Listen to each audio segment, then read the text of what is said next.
All sports, all the time. There's heroes and there's legends. Heroes get remembered. Legends never die. This is the Spoken Podcast. Hold your ears, folks. It's showtime. I'm your host, Lance Twidwell. Man, that kid, he can ball, man. He can ball. Touchdown, Kansas City! Patrick freaking Mahomes, baby! Let's talk some sports, because that's what we're here to do. You are tuned in to The Spoken. This is the Spoken Podcast. I'm your host, Lance Twidwell, here inside the Spoken Studios with my guy, Trevor Twidwell. What's good? Episode 332 is in full swing, full motion. We're so happy to be here with you guys and for you to be here with us. Whether you are live streaming, podcasting, or YouTubing, we want to thank you so much for taking the time to be with us in this time as we have a damn good show for you guys. It is going to be a very, very exciting weekend for all of us here in Kansas City. I cannot wait to unpack this entire show. We have a lot to get to. I don't want to take too much of your guys' time when it comes to everything else around what we're going to get to, but I cannot hold in the excitement, man. We have, like I said, a ton of awesome content for you guys today. We have an awesome guest coming in today, a guy we haven't had on the show in a couple of years, actually, but he has been a proponent, dare I say, the leader of the quote-unquote hashtag EGE, everybody got to eat movement that's been just killing it all over, not even just the social platforms, but it's been all over the shows across the nation.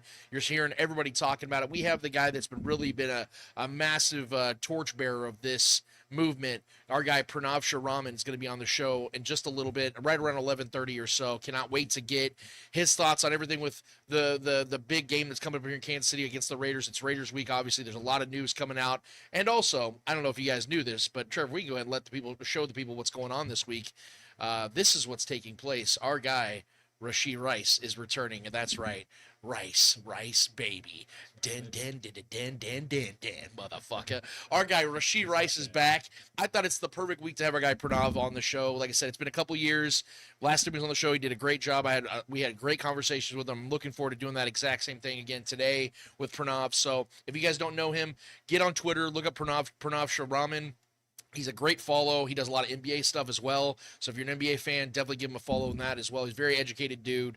A guy I highly respect for his opinions and everything that he does in the world of sports. So, but yeah, like I said, we have an awesome show for you guys. Trevor, how the hell you doing, man? You ready for a good weekend? Maybe even a potential, dare I say, relaxing weekend in Chiefs community, because we got a nooner. You got matchup is very favorable. How you feeling, man? Feeling great, dude. It's nice having a noon game. It's nice being able to. Raider week, no matter how bad the Raiders ever are, it's always just it's in my DNA to get up this week. I don't care how bad we are or how lopsided the matchup is. If this is even a rivalry anymore, it is for me. Just because it's like I said, it's in my DNA just to hate this team. Right. So like, it's fueled by hatred. And then it's always fun watching Max Crosby and Patrick Mahomes go at it. There's always like some kind of feud in any era of this matchup that always kind of exists. So this is always a fun one for me more than any divisional foe, in my opinion. So yeah, bro, I'm ready. I'm ready. My body's ready for this week. I'm ready to get, like you said, get this game out of the way early and enjoy the later games. Yep. With another comfortable dub under our belt, coming off a great win last week. So yeah, bro, I'm ready for a good week of football, bro. Hell yeah. Well, let's get right into it, guys. And like I said, if you guys haven't already done it, go to YouTube, hit us up with the Spoken Podcast, hit subscribe, hit notify, hit share, like, all the buttons that are there to push. But the one that we need you, and we're asking very, very kindly, and don't make me get violent here, we need you guys to get in the comments. We need you to hit the comment button. We want to get all your takes, questions, comments, concerns. We put that out there every single day. This is not a community. This is not a talk at you show. Trevor and I don't want to talk at you. We want to talk with you. It's a community-driven show, and we want you guys to feel like you are part of the community, because you literally are a part of the community. That is literally why we're called the Spoken Podcast. We want everyone to feel like they have a platform for them to speak their mind. So without further ado, chat is saying that my mic is maybe not on. I don't know if I'm getting. Could be because the headphones, maybe. Oh, you can unmute it and just see if that's working. Let us know if that's helping out. Can you guys hear me? Am I getting anything? Yeah, I'm hearing you pick up. Go ahead. Can you guys hear me over there? Yeah, you're picking up. You're picking up. Let me know, Chad, if you guys can hear me, because I know I was having some technical difficulties with mine. It says Trev has no audio. Well, give us a heads up, because everything is way up. Actually. Testing. Can you guys hear me? No?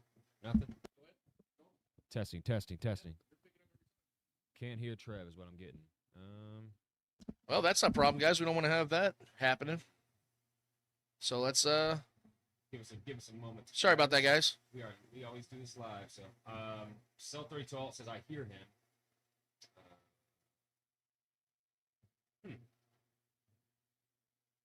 Yeah. You guys can only hear me when I get real close.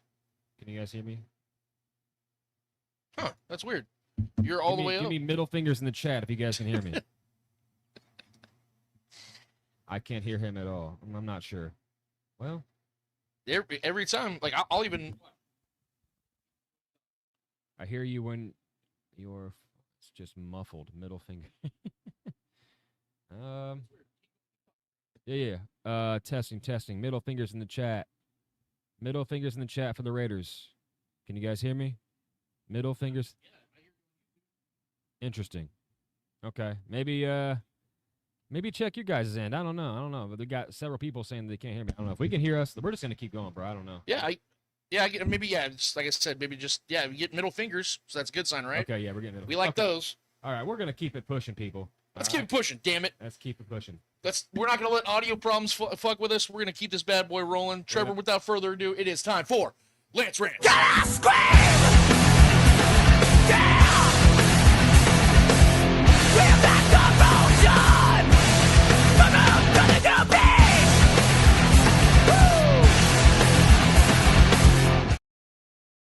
Oh boy, this week has been like one big filled diaper. I'll tell you that is right now.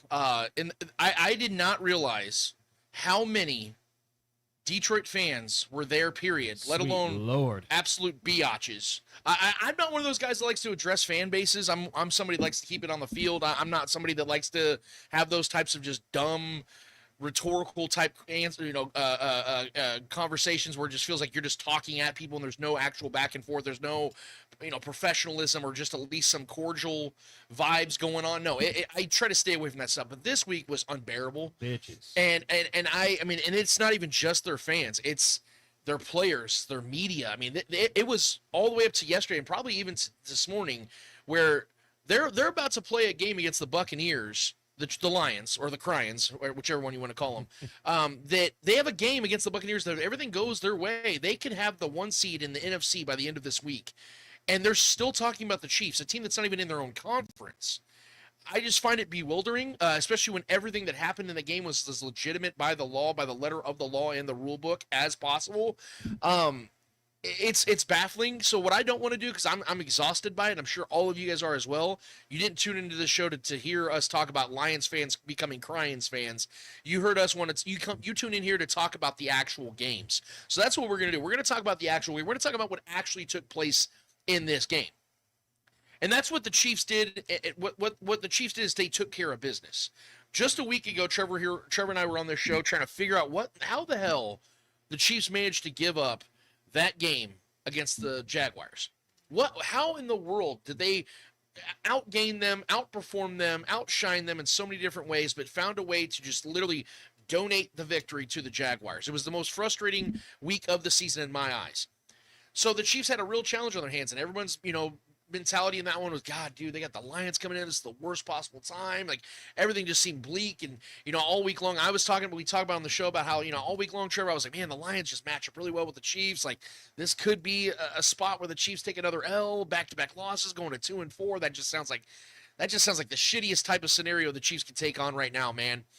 And then as we were getting closer to the last week, and we talked on the show, Trevor, and I wanted to surprise the folks. I said, I started to feel insanely good about this. Mostly, obviously, because the capitalization of injuries and things of that nature the Lions were taking on.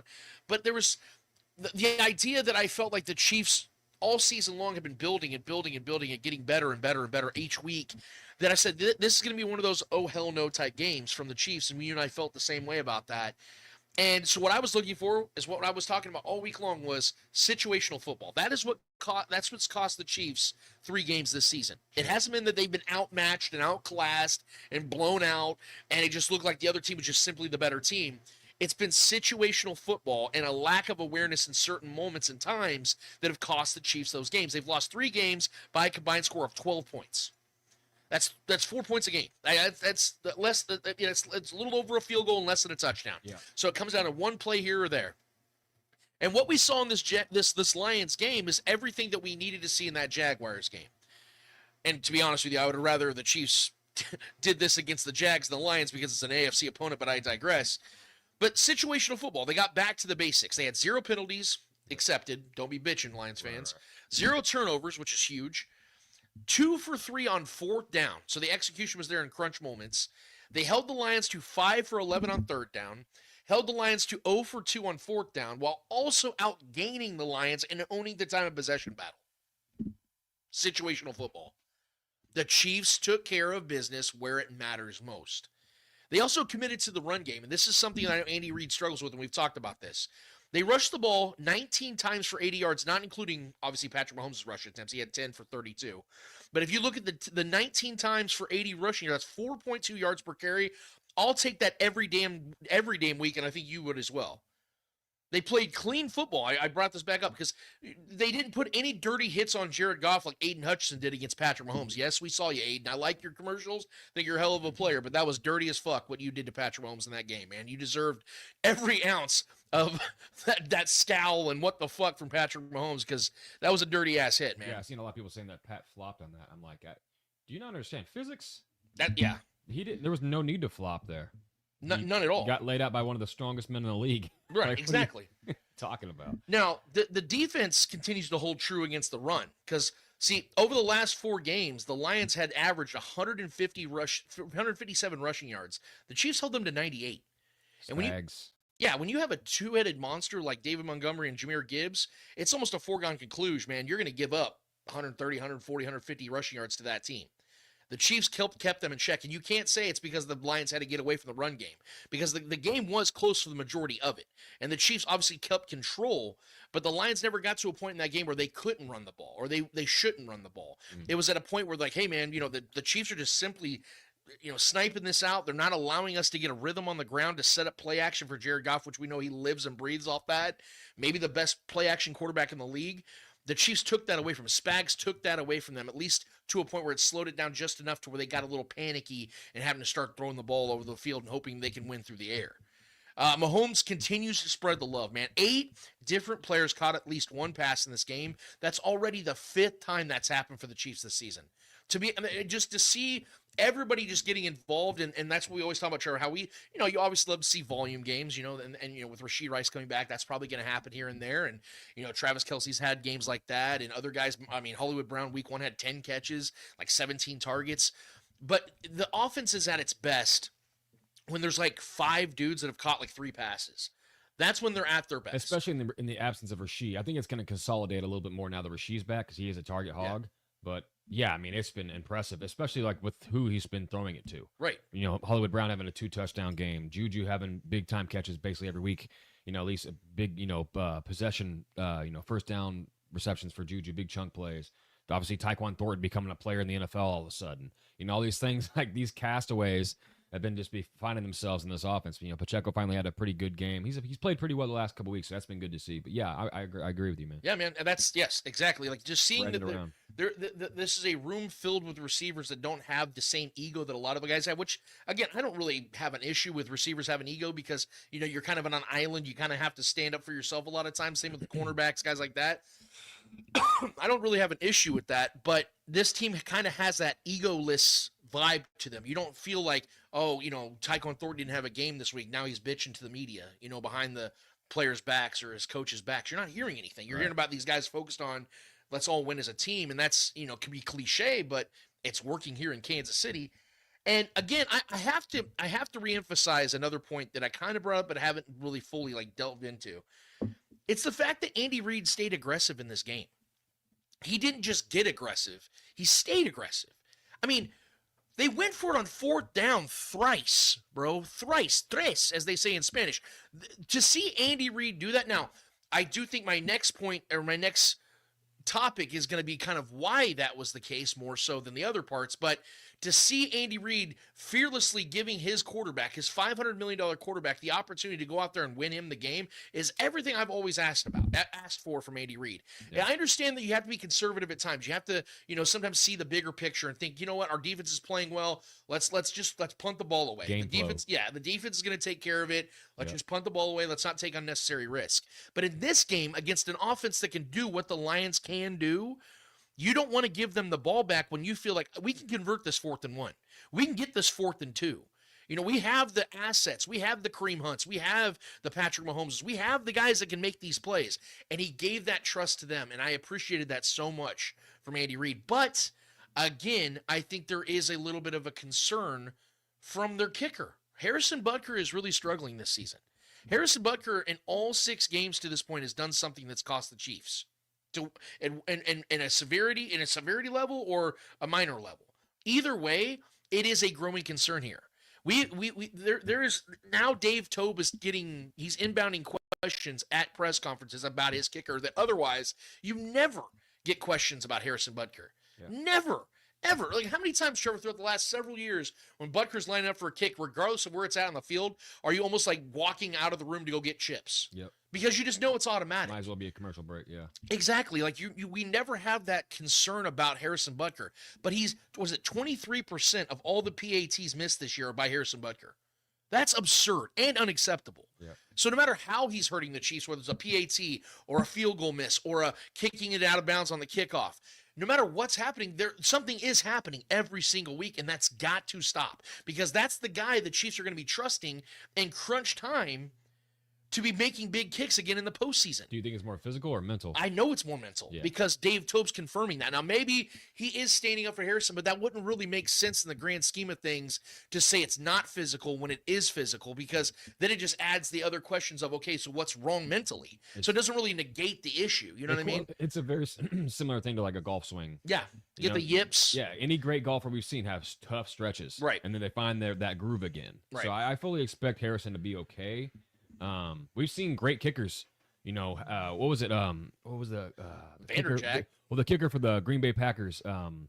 Mason Crosby? No, the long time. Oh yeah, Mason Crosby. Yeah. Remember he won on that stretch where he missed like 7 kicks that year, 8 kicks, and he ended up losing his job because of it. But he's like one of the all-time greatest kickers. Right. Vanderjack, same way he made like 41 out of 41 and then missed that in the playoffs. Right. And he Granted, some of those though were like later in their careers and they kind of just basically retired after the next couple seasons. That's not this situation. But Harrison's very much in the prime of his career. So I fully expect him to kind of get back on track. But it is worrisome. Right. We can't afford that. Right. You know what I mean? And the final point I do want to bring up, and we have to give all the flowers to this man, the big number 77, Jalen Moore. Jalen freaking Moore was unbelievable in this game. And Jalen Moore that day had a child. His wife and him had a child. His wife gave birth that day. Didn't even know he was playing it. Didn't even know he was going to until hours before the game. And then went out there. And if you, Trevor, real quick, I asked my buddy Shia LaBeouf, how many early pressures, because it says here that Jalen Moore had 13 one-on-one matchups against Aiden Hutchinson. How many early pressures did he allow Shia LaBeouf? 0! 0 is correct. 0 early pressures against Aiden Hutchinson in one-on-ones. If I would have told you that is what your backup left tackle is going to do against one of the greatest pass rushers in the NFL, I would imagine you would feel really confident the Chiefs win that game.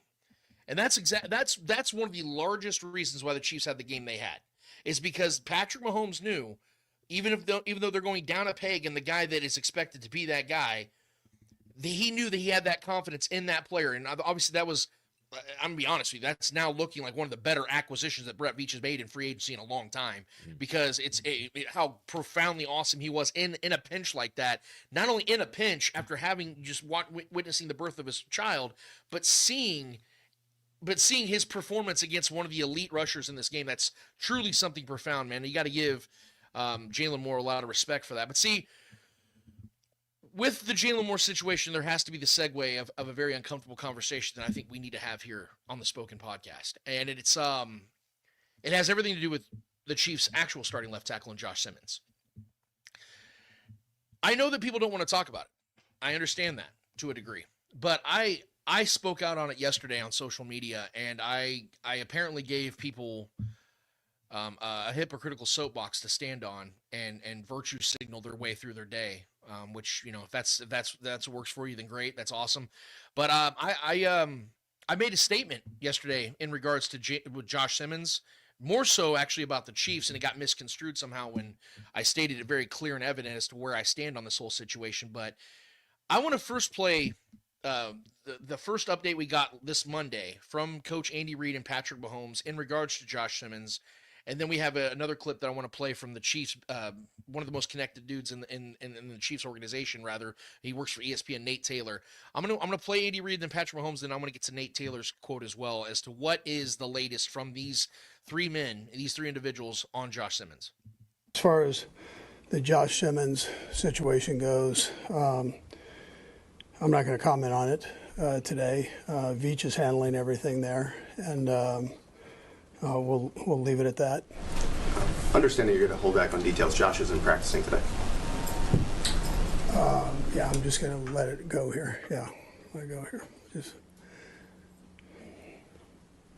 Just to complete that, no timeline. I know there's no timeline whatsoever. Okay. Patrick, I understand Sunday before kickoff was a bit unusual with Josh, but since then, have you been able to communicate with him? And is there any message you have for him at this point, given just the unusual nature of this? Yeah, I mean, I'll keep conversations kind of between us, but I mean, it's I'm always praying for him. I'm praying for all my teammates, so I'm always praying for him, and I'll just keep everything else kind of private to us. All right, so that's the quote-unquote update we got 24 hours after Josh Simmons went MIA from Andy Reid and Patrick Mahomes. And I don't envy either one of those men in that situation. But as the week went on, we were obviously still in the same boat, not knowing exactly what's going on with Josh Simmons, what any real update at all. So this is from courtesy of 96.5 The Drive, 96.5 The Fan, the afternoon show The Drive. Nate Taylor was on the show, and this is a snippet of his reports in regards to what he's hearing from the latest of Josh Simmons. When it comes to Andy Reid, you got to say something, man. And so it took us 5 days, Carrington. It took us earlier today for Andy Reid to say something that was actually accurate. He didn't want to say it, but or maybe he meant to say personal, but he said family situation. And that, based on our even text, seems to be the most accurate thing that the team can say right now, that it's a family situation. And sure, that includes some level of personal part of it. And that he still doesn't have a timetable as to when Josh is going to rejoin the team. I know people have asked me via Twitter or just, in passing, like, could they put him on the non-football, injury list, whatever designation that would give him and the team, honestly, 4 weeks to sort of better understand what's going on and obviously help the player situation. They could do that, but I don't think they want to do that just yet because every detail has not necessarily been, I don't know, like, obviously it's not been shared publicly, but like trying to gather this has been very difficult. It's somewhat mysterious. I don't want to be hyperbolic, but like, as I said on with Dusty and Bob yesterday morning, I guess, like, Josh Simmons loves football. So why are you like? Would you necessarily be quick to be like, well, until we know everything, you're just not going to play for the next 4 weeks? Well, that might not help the actual situation involving Josh Simmons, whether it's him personally or his family as a whole. So it took until Friday for a Hall of Fame coach who's been doing this for 27 years to say actually what it probably is, which is a family situation. And because of what I said earlier, well, the agent doesn't feel inclined to share anything, again, publicly or behind closed doors. The best the team has come out with is basically what Andy Reid said today, and we will see if we get another update next week. All we know is that he's not playing on Sunday against the Raiders. If you're just now tuning in, like, Josh Simmons is not playing. He's not here. He's not here. Yes, to your point, we We honestly don't know where he is, because now I'm sure you've heard certain things where it's like, well, is he in San Diego? Well, is he in California? Like was said on NBC. Well, is he somewhere else? It's like, I don't know. So 96.5, The Fan, The Drive, Nate Taylor, ESPN. That last part was the part that stuck with me the most. We don't even know where Josh Simmons is. If you read my tweet, if you read my post, and you decided to take it any other way other than my obvious concern for the man, but also frustration with the Chiefs, then I really can't help you here, because I'm gonna take my argument and separate sports from it from a second, and let me address this directly so nobody can misconstrue what I'm saying.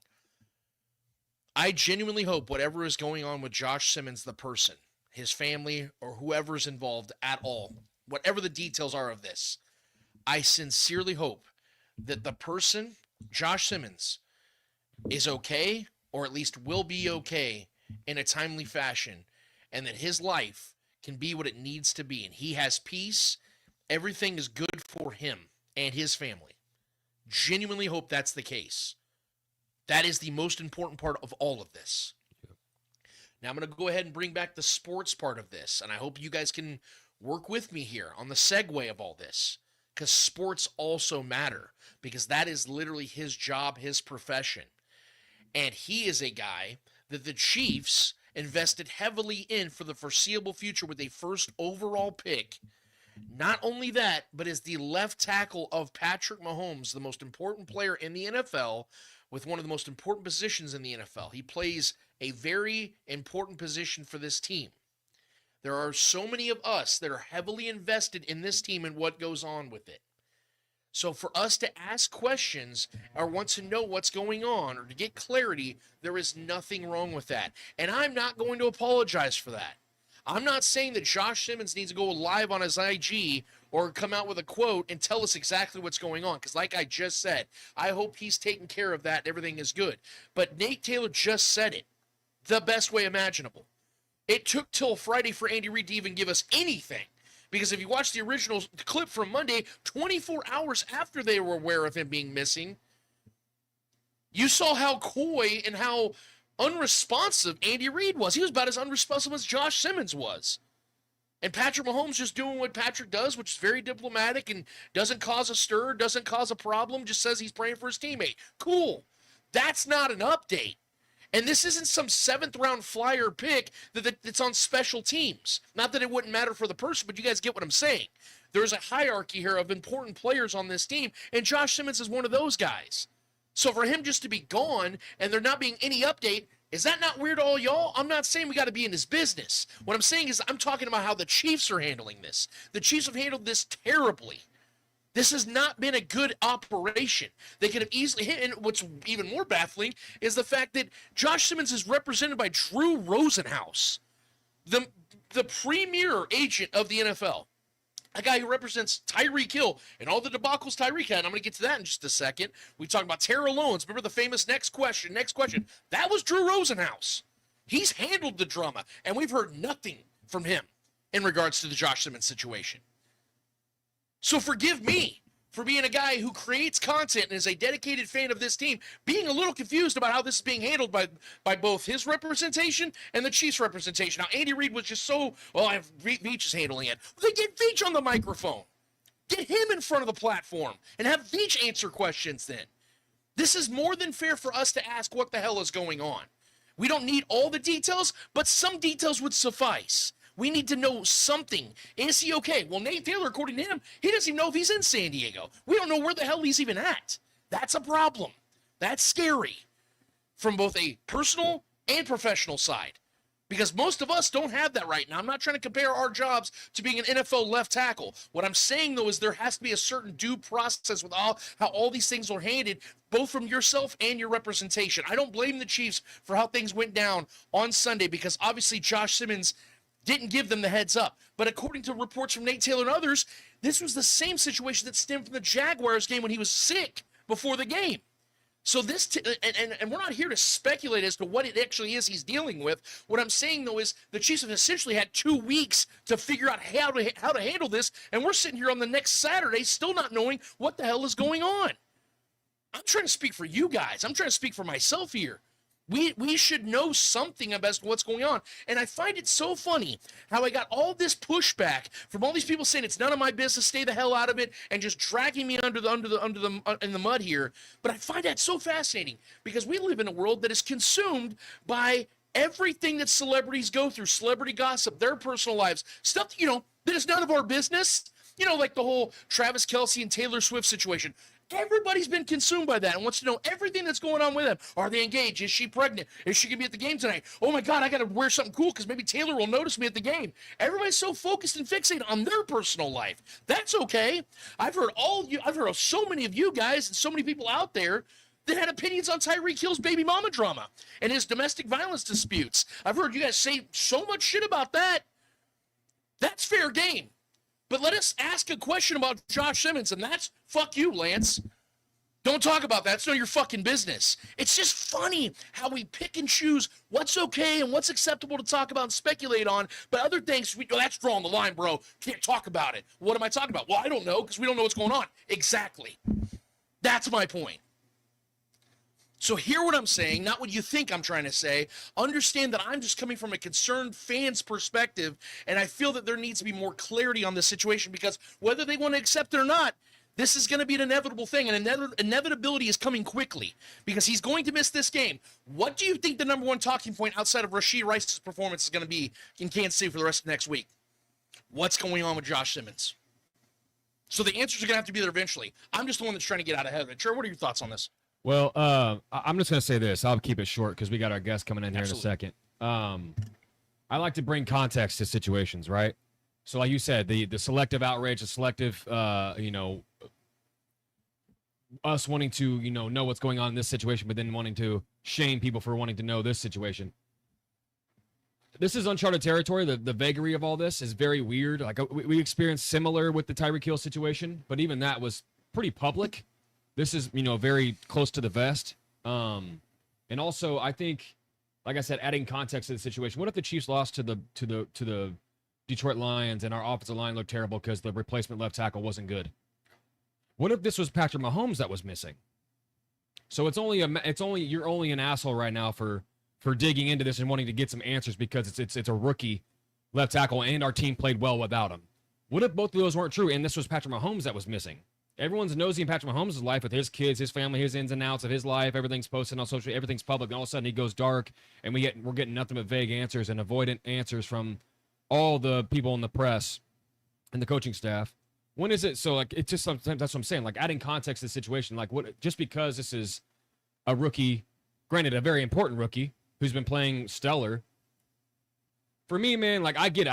You can both be respectful to his privacy and what's going on in his life, whatever it is. They're calling it a family matter, whatever that is. But it's also fair for us to respond accordingly to the vagary, to the uncharted territory of a situation that we're in, right? Because this is a first-round left tackle that's supposed to be possibly the future of this team and the rest of the Mahomes era, possibly, for the next decade plus.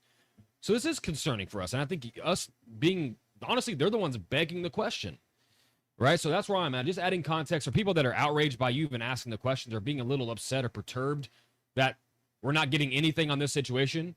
As fans, as people that invest in this team, I'm not saying we have the right to deserve the answers. We need to know every little detail, but give us a nugget. Give us something of hope. Is there a glimmer of hope? Is he going to be in the facility at any time soon?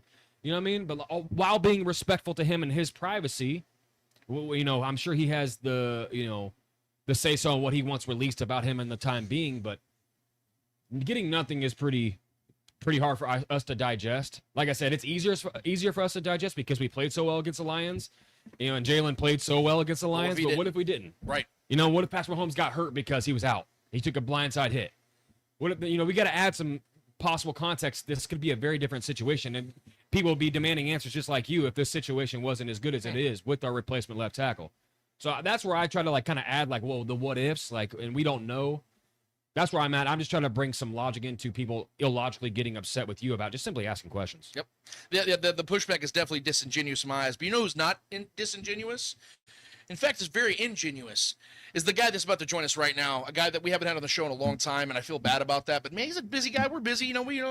Pastors don't cross sometimes. This dude's doing his thing. We're doing our thing. But I reached out this week because I felt like this was the absolute perfect time to have our guy on the show because our guy Rashid Rice Baby is coming back. And who better to have on the show than the one, the only, Pranav Sriraman. What's up, Pranav? How we doing today, buddy? I'm doing great. How about you guys? Good, bro. Glad to have you on the show, dude. It's been way too damn long. I know you're doing your thing, bro. You've been leading the movement, the EGE movement, something I was paying attention to kind of from afar because I'm like, this is kind of cool. I'm letting this thing just kind of simmer and cook. And as time's gone on, man, it just gets continue to gain ground. We've seen even videos of Patrick Mahomes himself saying it on video. It's been a movement that I think that you've been a big proponent of, somebody that's kind of led the way. And it's been really enjoyable to watch, bro. So I just want to start from kind of right there. I felt like this is the perfect week to talk about it, which I'm so glad I'm appreciative of you taking the time to be on the show with us today, man, because I know you could be doing a million other things. But I want to start there with the EGE movement, man. Just kind of give us a little bit of insight as to, how it all kind of came about. I know the video of Rashid, doing the pizza thing, but I mean, it's really taken off lately. How did this all kind of really become what it's now become, man, where it's a nationwide thing and people are so pissed because they think you're copying the bill somehow? Like, how did this thing become what it's become? Yeah, so like you mentioned, the pizza video with Rashid is kind of where it all started with him saying everybody got to eat. And that video was like a little over a year old. Coming this May, it'll be like 2 years old. And really, I started using it this offseason, like just to kind of hype up his return, like people were kind of down on the Chiefs last year, their passing offense. And I'm like, you guys just got to wait. You guys just got to wait. Rashid Rice is going to come back. You guys saw what he was on pace for last year. I mean, he was not only one of the most efficient receivers in football, but he was like second in yards before he got hurt, right behind Nico Collins. And he was on pace for 1,600 yards. And I'm like, you guys that are complaining about the offense now, I get it, but you just got to wait. Our number one guy isn't here right now. He's going to come back soon. And when he comes back, everybody's going to eat. So, I've just kind of been the proponent of pushing that narrative that, when he gets back, this passing offense is going to go nuclear. And based off that, I've just been kind of posting that video. And I started off with like, everybody got to eat. And then, that was a little long and I just short formed it to EGE, started calling him EGE. And then one of his friends took notice to it, saying that like I always kept posting it and like it could be a legendary slogan. And he really liked it too. And so he gave me a follow back. And it just kind of taken off from there. He spread it throughout the locker room. I spread it throughout social media, and it really just catapulted throughout the players and through the fan base. So it's kind of been a rallying cry to unite both parties. Hell yeah, dude. And one of the things I appreciate about you in particular, Pranav, is seeing the way that you work your way on social platforms is you're a very facts over feelings kind of guy. I mean, obviously, you're a fan, so the emotion will naturally come out in moments and times. But what I appreciate is that you always come with, something that can't be refuted. That's something I always try to do myself. I'm not as good at it, but I try my best. Looking at this matchup from your factual standpoint, I mean, it's so hard not to get caught up in what can be in this matchup for the Chiefs because it's such a perfect timing. You're going against a horrific secondary in the Raiders, a team that's just struggling to do anything right offensively and defensively. Just looks like a really lost team, and that's very surprising under Pete Carroll, who's been known to kind of keep things intact for his teams. But it looks like a lost team. Can't work with they can't overcome Geno's turnover issues, leading the league in turnovers right now. Their defense, like I said, is just it's very stagnant outside of Max Crosby manufacturing any pass rush. And then Rashid Rice is back. And we've seen, and I mentioned it earlier in the show, Patrick Mahomes has gotten a reception out of 8 different receivers 5 times already this season. So they're spreading the ball. And that's when they're at their absolute best. And now that you're getting a high volume type of receiver in Rashid back, I don't think there's anything that's going to stop the offense or make it a little more janky. I think it's going to stay fluid, and he's just going to take more of the volume and more of the focus from opposing defenses. But I mean, when you're looking at this matchup, man, from your, like I said, your factual standpoint, is there anything that we should be concerned about, or do you think this is gonna be one of those games like the Chiefs just did whatever the hell they wanted all damn game, dude? Yeah, so I mean, I'm with you. Like I'm trying to see a world in which we blow them out of the water, you know. If there's one thing that like there's like that I could like identify at all, it's Max Crosby has had success against whatever tackle we've thrown out there, good, bad, atrocious, anything in between. And so that's like the one pillar that can wreck the game, especially with Josh Simmons out. Jalen Moore did well last week, but it's a whole nother challenge now with Max Crosby being his primary matchup. But other than that, I mean, I know someone said, "Is the Chiefs offense going to score 35 tomorrow?" And I said, with Rashee Rice back, they've already been top 5 and across like most statistical categories to start this year without him. With Rice back being that guy who could be their short yardage passing offense anchor, you know, with their running game not being as prolific as it is from the backfield, he's really that answer to how to gain yardage on first and second down. I mean, 35 should be the standard. I'll leave it at that. Like, we should be able to move the ball on the Raiders. We should be able to score at will. They might be able to keep things close, maybe because it's a division game. But I mean, if we're being real, we should absolutely come out firing. I mean, 35 should be the standard. I think everyone should be expecting 35. They've been able to put up better numbers against worse, better defenses. The Raiders aren't a good defense. They're getting their best guy back. So yeah, I'll say 35 should be what people are expecting. You know, staying with the wide receiver room and kind of just the skill position situation as a whole for the Chiefs, I said back in May on this very show that I think this is going to be the best wide receiver room in the Mahomes era. I think that obviously, you know, you have the superstardom of Tyreek Hill, but let's be real. It was Tyreek and a bunch of guys, you know, guys that just kind of did what they needed to do and just filled the cracks here and there. This is a skilled, deep wide receiver room. And I'm a big fan of what I think is going to be moving. Like, I'm with you. I think the 35 point per game kind of thing is honestly going to be a prerequisite at this point. I have high expectations for this offense because it's not just a deep, skilled position room, but the fact this offensive line is solidified. And I think that's what Patrick Mahomes has been waiting on, is to have that protection while also having such a profound room to throw to. But I'm still of the belief that the Chiefs need to do something with the running back room. I liked what I saw out of the Lions game, but I don't know if that's going to be sustainable. We obviously know that Pacheco's had a myriad of injuries in his career. Kareem Hunt's no longer the same player he once was, still does his job, but let's be real, he's just not, 2017 Kareem. Right. And Brashard Smith is that guy that's catching balls out of the backfield. He's not really a bell cow type of running back, and let's be real, he's a 7th-round rookie. Only Brett Veach can find ways to make, real value out of a 7th-round rookie running back, but he's got his thing. I just don't think he's ever going to be that dude that's getting 16 to 20 carries a game. So that leaves the question, do the Chiefs add something to this room? I've been a big fan of the idea of going and getting Alvin Kamara out of New Orleans. I know he's no longer the great Alvin Kamara, but I feel like he's a guy that could be a real pace back for the Chiefs, catching balls out of the backfield as well, maybe showing Brashard Smith a thing or two to kind of mentor him as well and just be that rental for the Chiefs this year. And if the Chiefs are looking to maybe, sacrifice a piece in this wide receiver room, I know it's not a popular thing. In fact, I got killed for it. Maybe the Chiefs want to add back a draft pick if they were to trade for an Alvin Kamara and maybe give up Tyquan Thornton to a team like the Giants or the Steelers or a team that's looking for a wide receiver, maybe get a 5th, 6th, 7th round pick in return. Because Tyquan to this point, he's going to go down a peg with Rashee coming back and Jalen Royals being a guy the Chiefs, drafted and obviously have plans for as well. Maybe Tyquan doesn't really fit the mold anymore. It doesn't have a real role anymore. I could be wrong, but I don't think he's ever going to be more valuable than he is right now.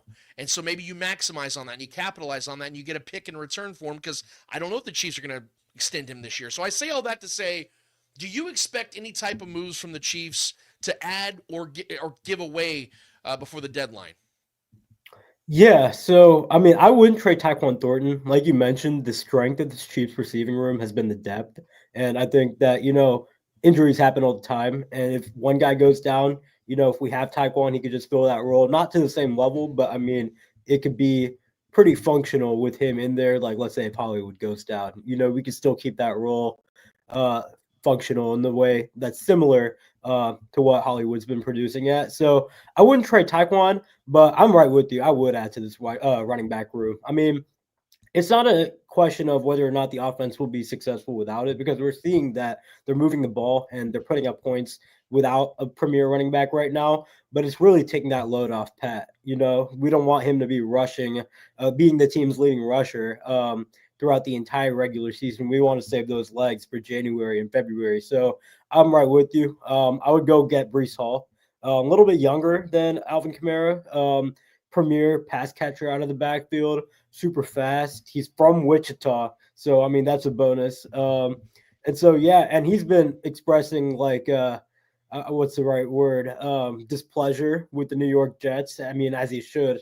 They've been atrocious. They've been wasting his talents, and he's been pretty efficient this year. And so, you know, I'd go free him from New York, bring him to this offense. He's fits the mold of what we want, running in between the tackles, being efficient per carry, pass catching out of the backfield. I think he would be the perfect fit for this offense. And more than anything, if we were to make a trade, it would be for a pass rusher outside of Chris Jones. I mean, the pass rush has been pretty questionable so far. I like the way the secondary is shaping up, especially with Noel Williams' breakout, but the pass rush has been pretty poorly performing and graded through the first 6 weeks of the season.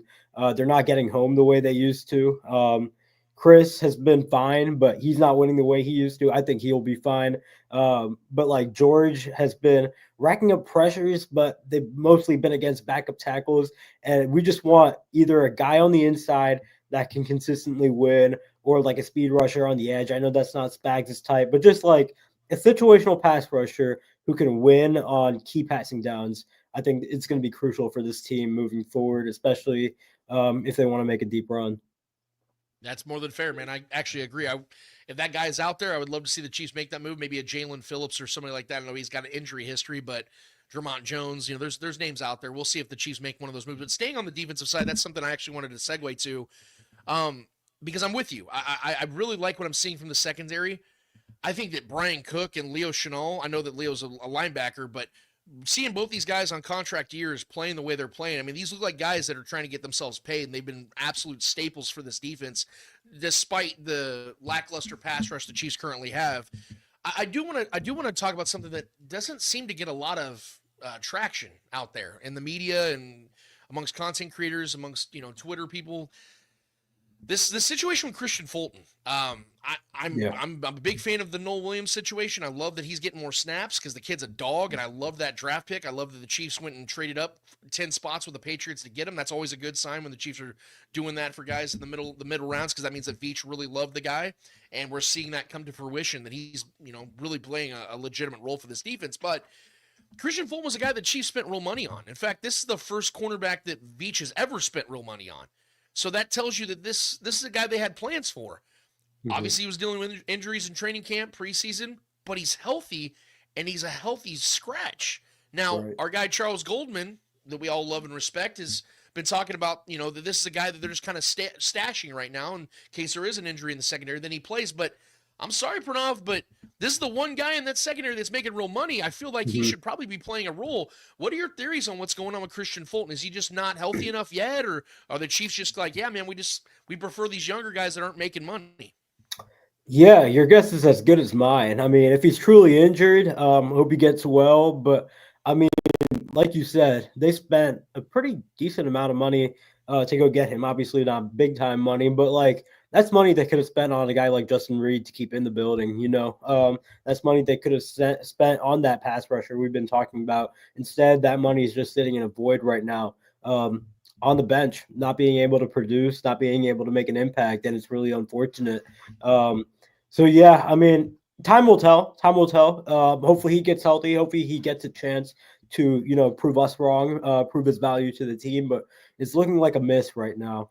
And maybe it's not to the fault of anyone. I mean, no one can predict injuries. But at the same time, I mean, Justin Reed was a valuable part of the secondary, especially with the way, Chamari Connor has been playing. I'm still hopeful with Chamari Connor as safety rather than nickel. But with the way Chamari has been playing throughout the season, I mean, having a guy like Justin Reed there who could have filled his spot would have been key. And obviously that money could have been used on pass rush help. Regardless of what caliber pass rush help it is, anything would help this unit right now. So it's a bit unfortunate. I'll give it a little bit more time, but yeah, it's looking rough. especially with the fact that we're owing him so much money and he's just sitting on the bench. Another guy the Chiefs have spent real money on recently is their kicker. And Pranav, we got to have the conversation, man. You know, Trevor and I alluded onto it a little bit before you jumped on, brother, but 6 straight games, Butker's done something that's cost the team. Maybe not, you know, the game ultimately, but this is a reoccurring trend. It's a worrisome trend in my eyes. At first, I didn't really want to think much about it because, you know, Butker's gotten the benefit of the doubt from me as a football player, and but you know, a month and change, bro, and he's doing stuff every week that you're like, what the hell is happening with this dude? Dave Toub coming out and confirming that it's not physical, so that leaves one other aspect. It's got to be a mental thing. Players get the yips. Sometimes guys bounce back from it with no problem, and there's no issue, and we forget about it. We move forward, but there's other guys that don't. We saw, you know, Mike Vanderjagt and other guys throughout time that when they broke, they broke. And I'm not saying that's the case yet with Butker. But if this prolongs, man, this is going to have to be something the Chiefs are going to have a really uncomfortable conversation about, because the last thing that the Chiefs can afford is to get back into that postseason and look for another Super Bowl run, and they can't rely on their kicker. So I need to get your thoughts on this, brother. Like, what's going on with Butker, and are you still very confident this guy's going to get back to what he's been? He's on thin ice for me. I mean, as far as kickers go, I mean, he's the highest paid in the league. Like, there's no excuse for the way he's performed this year. If his name wasn't Harrison Butker, another team would probably be looking to move on right now, if we're being completely real. I mean, that's how fast kickers get released in this league. I mean, 𝚂𝙿𝙾𝙺 was an all-pro caliber kicker for the Falcons, and once he had a little mishap stretch, they got rid of him. And so, I mean, I don't think the Chiefs will get rid of Butker this season, but I mean, man, it's looked really rough. He's not hitting the same percentage of kicks he's had from long distance. He's missing on extra points. I mean, it's the whole thing right now. I mean, we saw that kickoff against Jacksonville that essentially put them at the 40 because he's not executing. I mean, all he had to do was kick up the middle, and he kicked it out of bounds, and that gave them excellent field position to basically just drive it down and seal the game right there. And so, like, and I've noticed that the Chiefs don't really trust him right now. I mean, every fourth down, whether it's 4th and 2, 4th and 5, 4th and 6, if they're anywhere close to their territory, they're going for it right now. And in the past, they just sent Butker out there.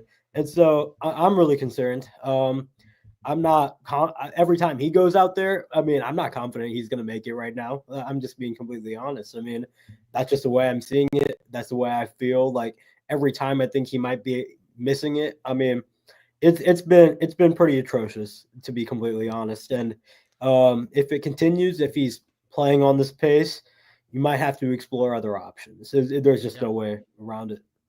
That's more than fair, man. I'm one of those people that are not very loyal to kickers.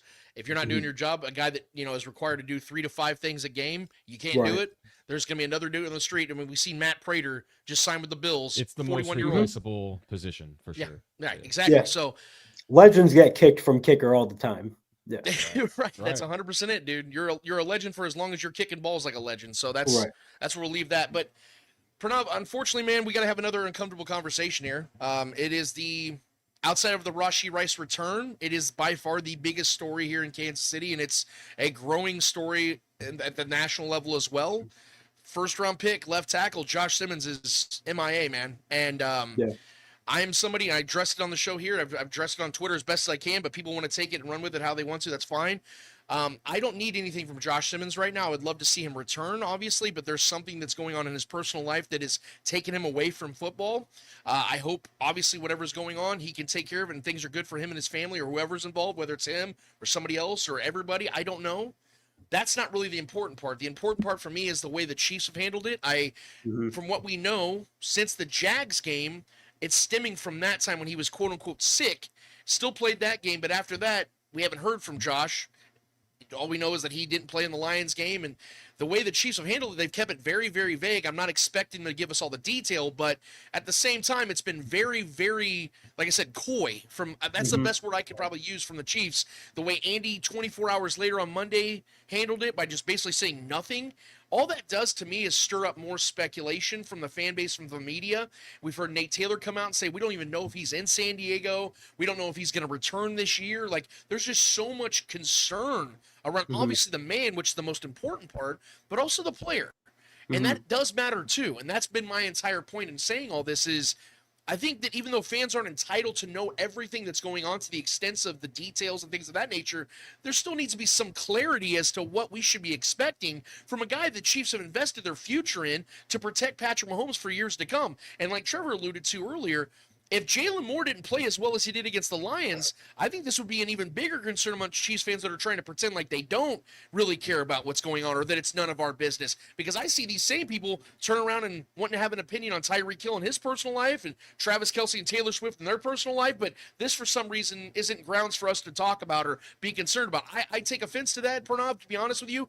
I think that we deserve to at least know what the outline is about what to expect from this situation, because this is a heavily, like I said, a heavily invested player that the Chiefs have a lot of faith in to be their guy moving forward, and we don't know a damn thing about what's going on, brother. I mean, what is your thoughts on this altogether? Not to put you on the spot here, but I know you're an opinionist. You're somebody that sees this thing for what it is. Where do you stand on this right now, man? Yeah, I think you said it pretty well. Like, we don't need to know the specifics of what Josh Simmons is going through right now. That's his business. That's his personal life to handle. But we would just like better communication from the organization as to what's going on. Like, obviously, we don't need to know the details, but, you know, the way they've been handling it, it's just like personal situation, and then family situation. We don't know when he's going to be back. We don't know where he is. Like, we would just like better communication as to, okay, this is what he's dealing with. We've excused his absence. We don't have a specific timetable right now, but when we do, we'll communicate that information, and we'll keep it at that. They haven't even said anything like that. It's just Andy Reid has told reporters, go ask Brett Veach about it. He doesn't really, like, acting as if he doesn't really know. And that's the part that's been really confusing, because obviously, like I've said before, we don't need to know about the specifics. That's not our business, but we're investing money into this team. We're investing time into this team. We would just like better communication from the organization as to what's going on about not just the player, but the man that we hope could be our guy for the long term. So, yeah, I'm with you. We would just like better communication from the organization, and I still feel like we haven't gotten that. No real reporting has come out as to where Josh Simmons is. What's going on. And so, yeah, it's just been a really confusing situation. I've never seen really much like it, with the just complete silence on all accounts. And yeah, I hope we get some answers sometime soon. Yeah, I don't know if you know this or not, Pranav, but Trevor and I have an unofficial sponsor here with Puffs wipes, or Puffs toilet tissue, or tissue paper. And we were deciding to take the quantities that we get every month from them and donate it to Detroit, because there's a lot of crying going on up there. I don't know if you've heard, but the league rigs games for the Chiefs. I don't know if you saw the UTEP hit piece or not, that quotes Dave Portnoy, by the way, which is a credible source. But yeah, there's a lot of crying. They actually changed their name to the Detroit Cryans. John Skipper's out here crying, but then he says in his bio, either you're the hunter or the victim, which is ironic as shit.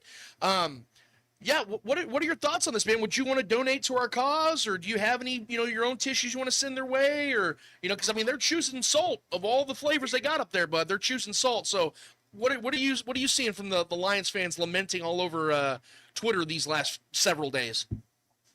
Yeah, man, we might have to send some tissues up there. I mean, this was a team and a fan base that was talking about grit, like being their number one thing. Like, we're the grittiest, meanest football team there is. Like, we don't complain. We made it out the mud.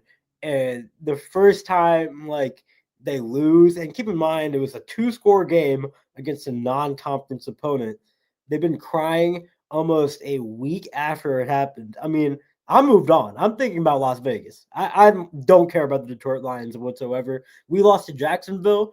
I was on to the Detroit Lions. Like, that's just the way it goes. Like, you have a couple days to soak over a loss, and then it's on to the next. Hopefully your team can win the next week. But they're still talking about it like as if they lost the Super Bowl. And I don't even think I talked this much after we lost the Super Bowl. Like, right. I don't know. It's bewildering. I don't really have an answer as to why they're behaving like this. I know they behaved like this. Yeah, I mean, I wouldn't like to say it's a losing culture type of thing, because, they turn things around for the better. But I mean, it's kind of stunning, because I thought this team was tougher than that. not just the team, like not just the fan base, but the team itself. They've been complaining all over social media. They've been complaining in pressers, and I just thought they were better than that. Yeah. They scored 7 points in the second half. Be better. I don't know what else to tell you. 7 points in an entire half. The best offensive football. Come on, they could have scored 21 in the first half, but they had an illegal play. Amon-Ra St. Brown dropped an easy ball. I mean, that happens, and that's the reason why they lost. I mean, that's the reason why it wasn't relatively close. And there's only the one party that they can blame for that, and it's the one in the mirror. Yeah, we saw more fight from Branch after the game than during the game. I just found that funny as well. Then Kirby Joseph's out here talking like it ain't hard to play against Patrick Mahomes, even though we got absolutely cooked. But I digress. A couple questions here for you, Pranav, before we get you out of here, brother. And again, we really do appreciate your time. A couple of weeks ago on my other show, the 65 Toss Power Talk Show, we had Pat Mahomes Sr. on, and the question I finished our interview with him on was just kind of his forecast of the AFC playoff picture. I think, and I don't want to speak for you, but I'm assuming you have the Chiefs making the playoffs, and the annual question at this point is, well, who's going to try to get in the way of the Chiefs? And it's almost predominantly been the Buffalo Bills, the short stint of the Bengals. The Ravens hosted the AFC Championship a couple of years ago. So those have been like the three-headed monster per se, and I say that loosely, that the Chiefs had to take on in their dynastic run. But I don't know if it's assumed anymore because the AFC is an absolute freaking mess, dude. Like, the Steelers might be one of the best teams in the AFC, and they're not that good. They're not that good. You know what I mean? They're not scary at all. Like, they're a very beatable team. They've given up over 30 points 3 times, and 2 of those games to Joe Flacco and freaking Justin Fields. So what I'm trying to basically ask you in the nicest and most humble way possible here, Pranav, is who the hell is going to get in the way of the Chiefs if, in fact, the Chiefs are who we expect them to be moving forward? Yeah, I mean, it's a great question. I think the Colts have the best roster as far as, like, best put together offense, defense, head coach, coaching staff. I mean, Shane Steichen has been excellent calling plays for them this year. They've been the most efficient offense in the league. They have Lou Anarumo, who I thought got kind of unfairly kicked out of Cincinnati. I mean, they didn't have a really talented defense, and as soon as the talent went down because they didn't want to invest in that unit, the unit started underperforming, and then they made him the scapegoat. So I like what they're doing up there. There's the Daniel Jones of it all, which I want to see a little bit more. I want to see a little bit more, especially in the playoffs. I want to see how he does in high leverage games. But yeah, I think the Colts are the best roster. The Daniel Jones-led Colts might be the answer to this question, which sounds really crazy, but I mean, it also sounds favorable. Like, if the Daniel Jones Colts are the team that's going to stand in the way of us getting to the Super Bowl, I like our odds. Yeah, like the chances a lot. Pranav, before we get you out of here, bro, I know you're a big basketball head and you're a big NBA guy. So I would be remiss because Trevor's a big NBA guy. We love NBA here as well. Need to get your unofficial, because I don't want to put you in the spot yet, but your predictions, if you would be so kind, as to how this NBA season is going to go. Who are your big time contenders, pretenders, and who do you think is going to hold up that Larry O'Brien, man? Yeah, I mean, contenders wise, I'd say the Thunder, the Cavs, the Nuggets, the Knicks. I think the Lakers are missing a piece. I mean, LeBron's already hurt, and I think they're missing just an additional spark, especially like as far as depth goes, or as far as like another star goes. But yeah, I think those are the big 4. And honestly, I'm a Thunder fan, so I might be a little bit biased, but I think we are in a good spot to repeat. I mean, the entire roster is coming back. I think, there's no Indiana in the way. There's no Boston in the way coming out of the East. And so, yeah, I think the path is really favorable for a Thunder repeat, but we'll see how it goes. I'm excited. Yeah. Yeah, Trevor's a big Kings fan, so that signing of 36-year-old Russell Westbrook, I mean, that really put him over the top. Year 18, baby. Year 18. I mean, Russ is one of my favorite players ever. It's Russ and Shea, 2 favorite players ever. So I hope he does well. We'll see how it goes. I don't expect a lot. He's on a non-guaranteed contract, so they could cut him at any time if they don't feel like he fits what they want anymore. But yeah, I said it to my friends because like I'm a big Russ guy, I'm a big Thunder guy. I'm like, man, I just wish he retired instead of going to the Kings at year 18, wearing number 18. Like he's gonna be memed. He's gonna be put in one of those washed edits here shortly. So And I yeah, hate to say it because he's one of those guys that I've always respected because you know what you're getting from Russell Westbrook. That dude is going to give you everything, every game. Like he doesn't fake it. Like he's authentically him on and off the court. I love that about Russ. And I'm with you, man. I wish some guys would just know when to fold them. You know what I mean? But when you love the game and you've been great at it for so long, I understand why it's probably hard to let go. And that's kind of what you said. Like he gives it his all every night, and he's gonna give it his all until he can't. Like yeah, 100%. Well, Pranav, before you get out of here, if you'd be so kind, man, let the people know where they can find you and follow you because I really want people to start following your work, bro, because you're awesome at what you do. Obviously, you have very good insight and opinions on everything that we talk about here. Really appreciate you doing this, man. So let the people know where they can find and follow you, bro. Yeah, you guys can follow me on Twitter at Pranav Sriraman. You see my name right there. It's about to change right here. It's at Pranav Sriraman, just my name, except you add the @ sign, make it all one. And from there, if you just follow me long enough, you'll know where to find me anywhere else. I primarily stay on Twitter, but if there's anywhere else, I'll plug it on my Twitter. So yeah, follow me on Twitter at Pranav Sriraman. It's a fun time. I like being informative. I also like being goofy. So yeah, if you want to join for the ride, have at it. Oh yeah. Yeah, man. Like I said, I appreciate everything you do out there, man. You're always, like I said, you're obviously setting a blaze for cool trends and things like that to get us excited for the Rashee Rice return. And like I said, you better let me know, bro, when those shirts come available because I will be getting one of those. Like I said, hold an XL for this fat ass over here because I need it. Yeah, no, I'll let you know for sure. Hell yeah, man. Well, again, Pranav, thank you so much for hanging out with us today, man. I hope you have a great weekend. And let's hope for a big-time Chiefs victory, man. We'll talk soon, okay? 100%. I appreciate you guys. Absolutely. That's our guy, Pranav Sriraman. Awesome dude. Glad to have him on the show, as always, man. This is the second time we've had him on the show. Definitely got to get him back again, man, because like I said, he's always got great thought, viewpoints, and opinions on things. And that's what we're all about here, man. We're opinionists. We want people that think for themselves and think clearly about things. We want them to be on this show to represent what we do here, man. So give our guy Pranav Sriraman a follow. Like I said, a fellow Chiefs fan, a guy that I don't even know why I took the headset off. I had him on for a purpose. I'm playing. Yeah, but like I said, give him a follow, guys. If you're on Twitter, if you're on X, whatever you want to call it. I call it Twitter still because fuck X. I don't like that bullshit. Nobody likes their X. You know what I mean? So, Trev, we need to get into this Raiders Chiefs preview, buddy. I've done a lot of the talking here. We did this last week, and I think it might be a good luck charm. I'm going to throw it right to you, brother.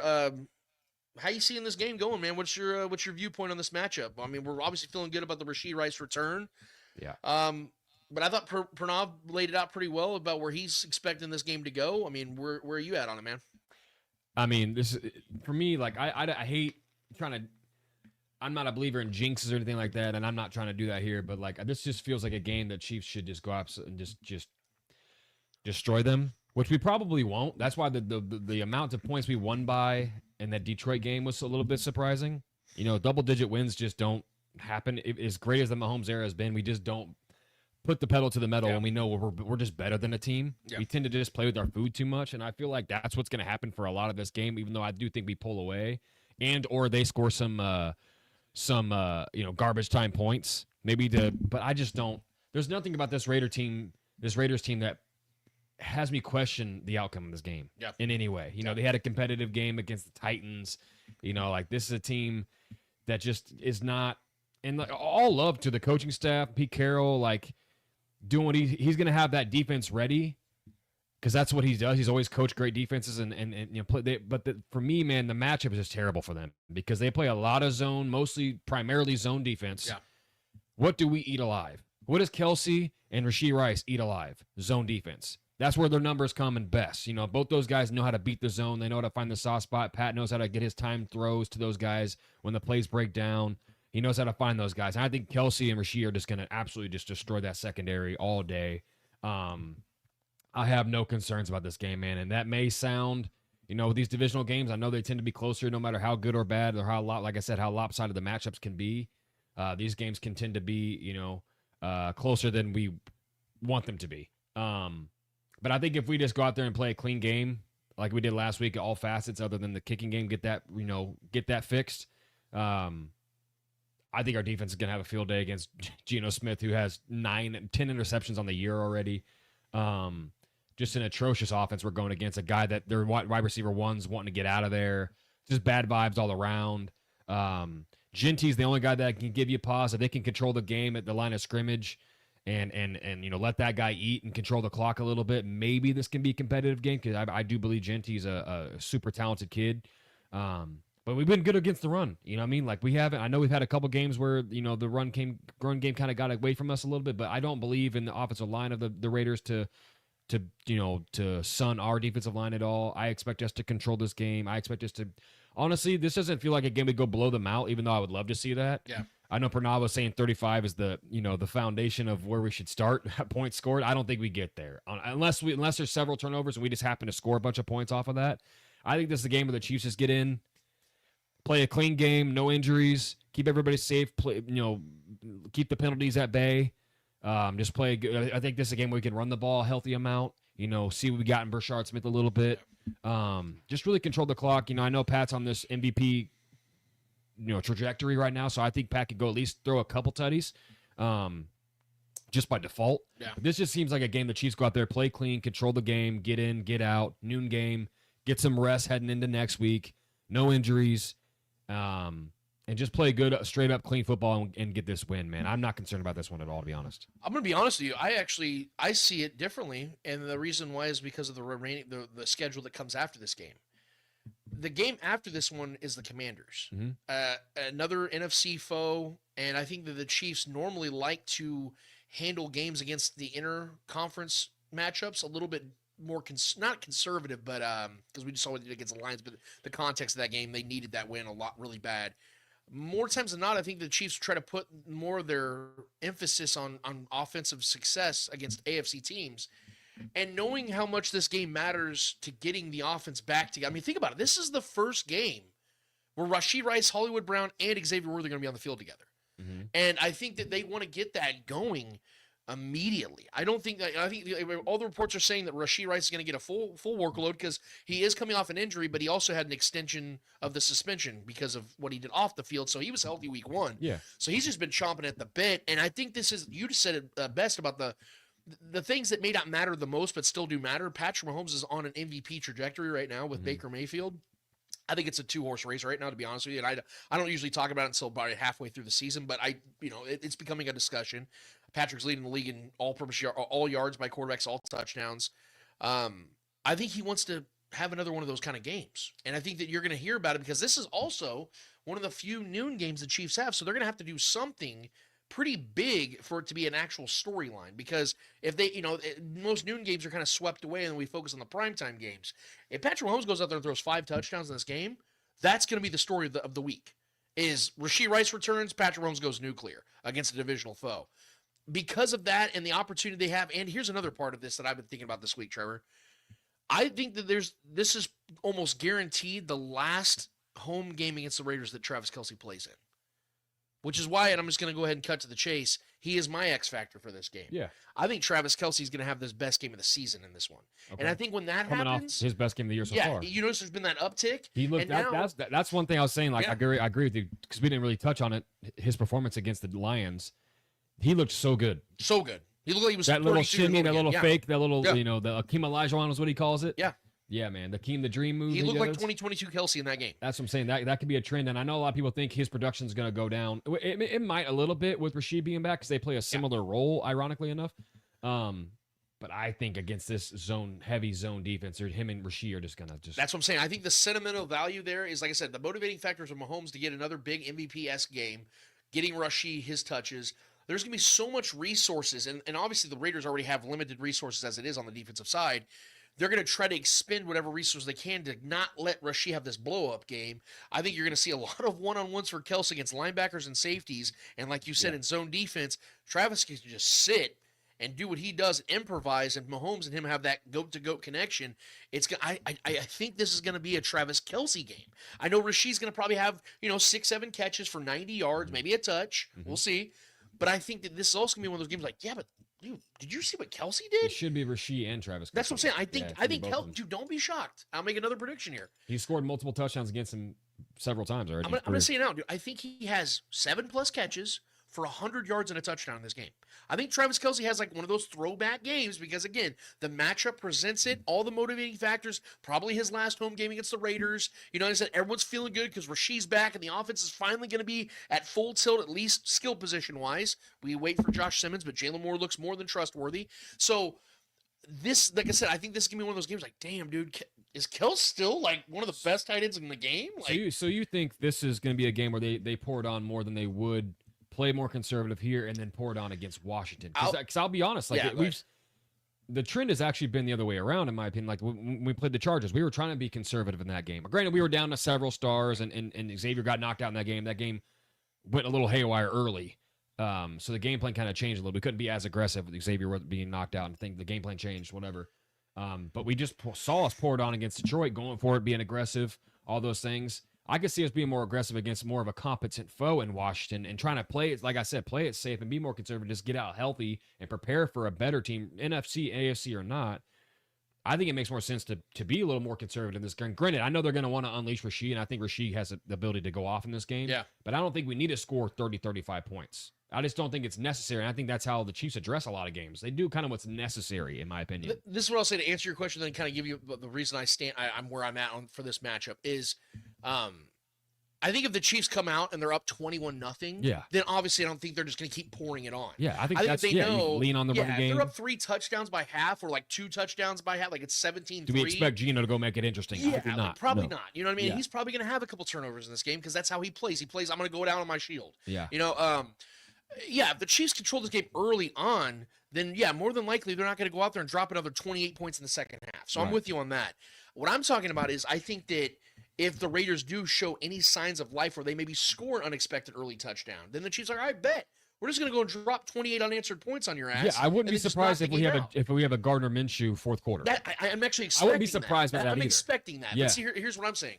So this, in my opinion, I think you would agree with me on this. This offense is going to be a better version of the 2022 offense now that it's fully constructed, right? Yeah. I think they have a better wide receiver room they did last in 2022, and they think they have a better offensive line than they did in 2022. Clearly. And Patrick Mahomes has that much more experience, and he's obviously still in his prime years. So I think this is going to be a better offense. That offense scored over 30 points 9 times that season. So these games are going to have to start accumulating where the Chiefs start putting up these kinds of points. And I think that just the law of averages is going to indicate the Chiefs are going to score over 30 in this game. And if that does happen, then this is going to be a blowout because I don't envision the Raiders are going to be able to score over 20.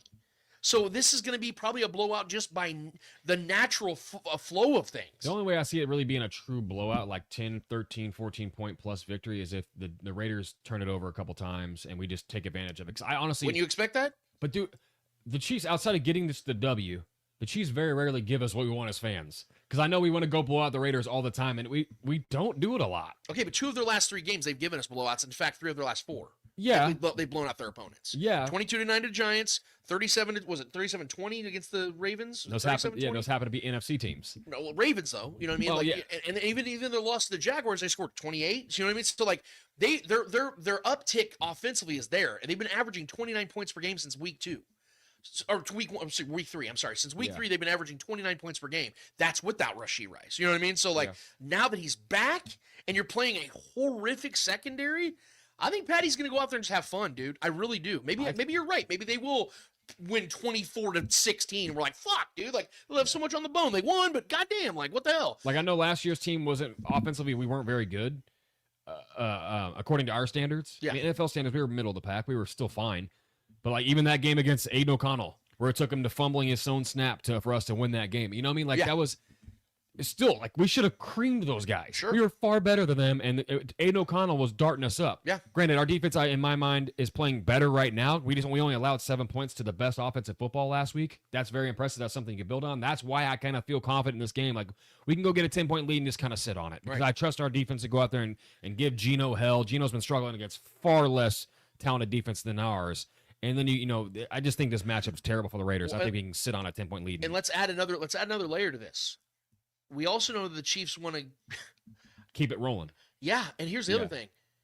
It's like a scrimmage. The Chiefs, you know what I mean? the Chiefs need some good PR right now, dude. What have we been talking about all day about how they haven't been handling this Josh Simmons thing as well? If they give their fans a 40-point game, that's going to be a distraction. What for at least a week. what I want to happen and what I think is going to happen are obviously two different things. I want Pat to throw 5 touchdowns and be the outright leader. Granted, he's already the leader for the MVP vote right now, but I want him to make it unquestioned this week. That would be awesome, especially against the Raiders. I want to smash the Raiders every week more than any other team. Yeah, in my opinion. Still, that's just into my DNA. I want that to happen, but I just don't. We don't get that very often, and I don't think there's really a reason to go just absolutely just de-pants these guys publicly in a noon game. Would I love to see it? Absolutely. Yeah. Because I'm in a group chat with a bunch of Raiders fans, and I would love nothing else.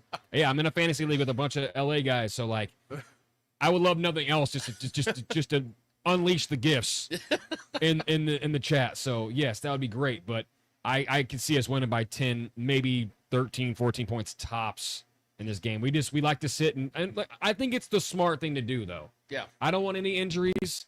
I want to be able to sit a lot of starters in the fourth quarter. I want to do that. Yeah.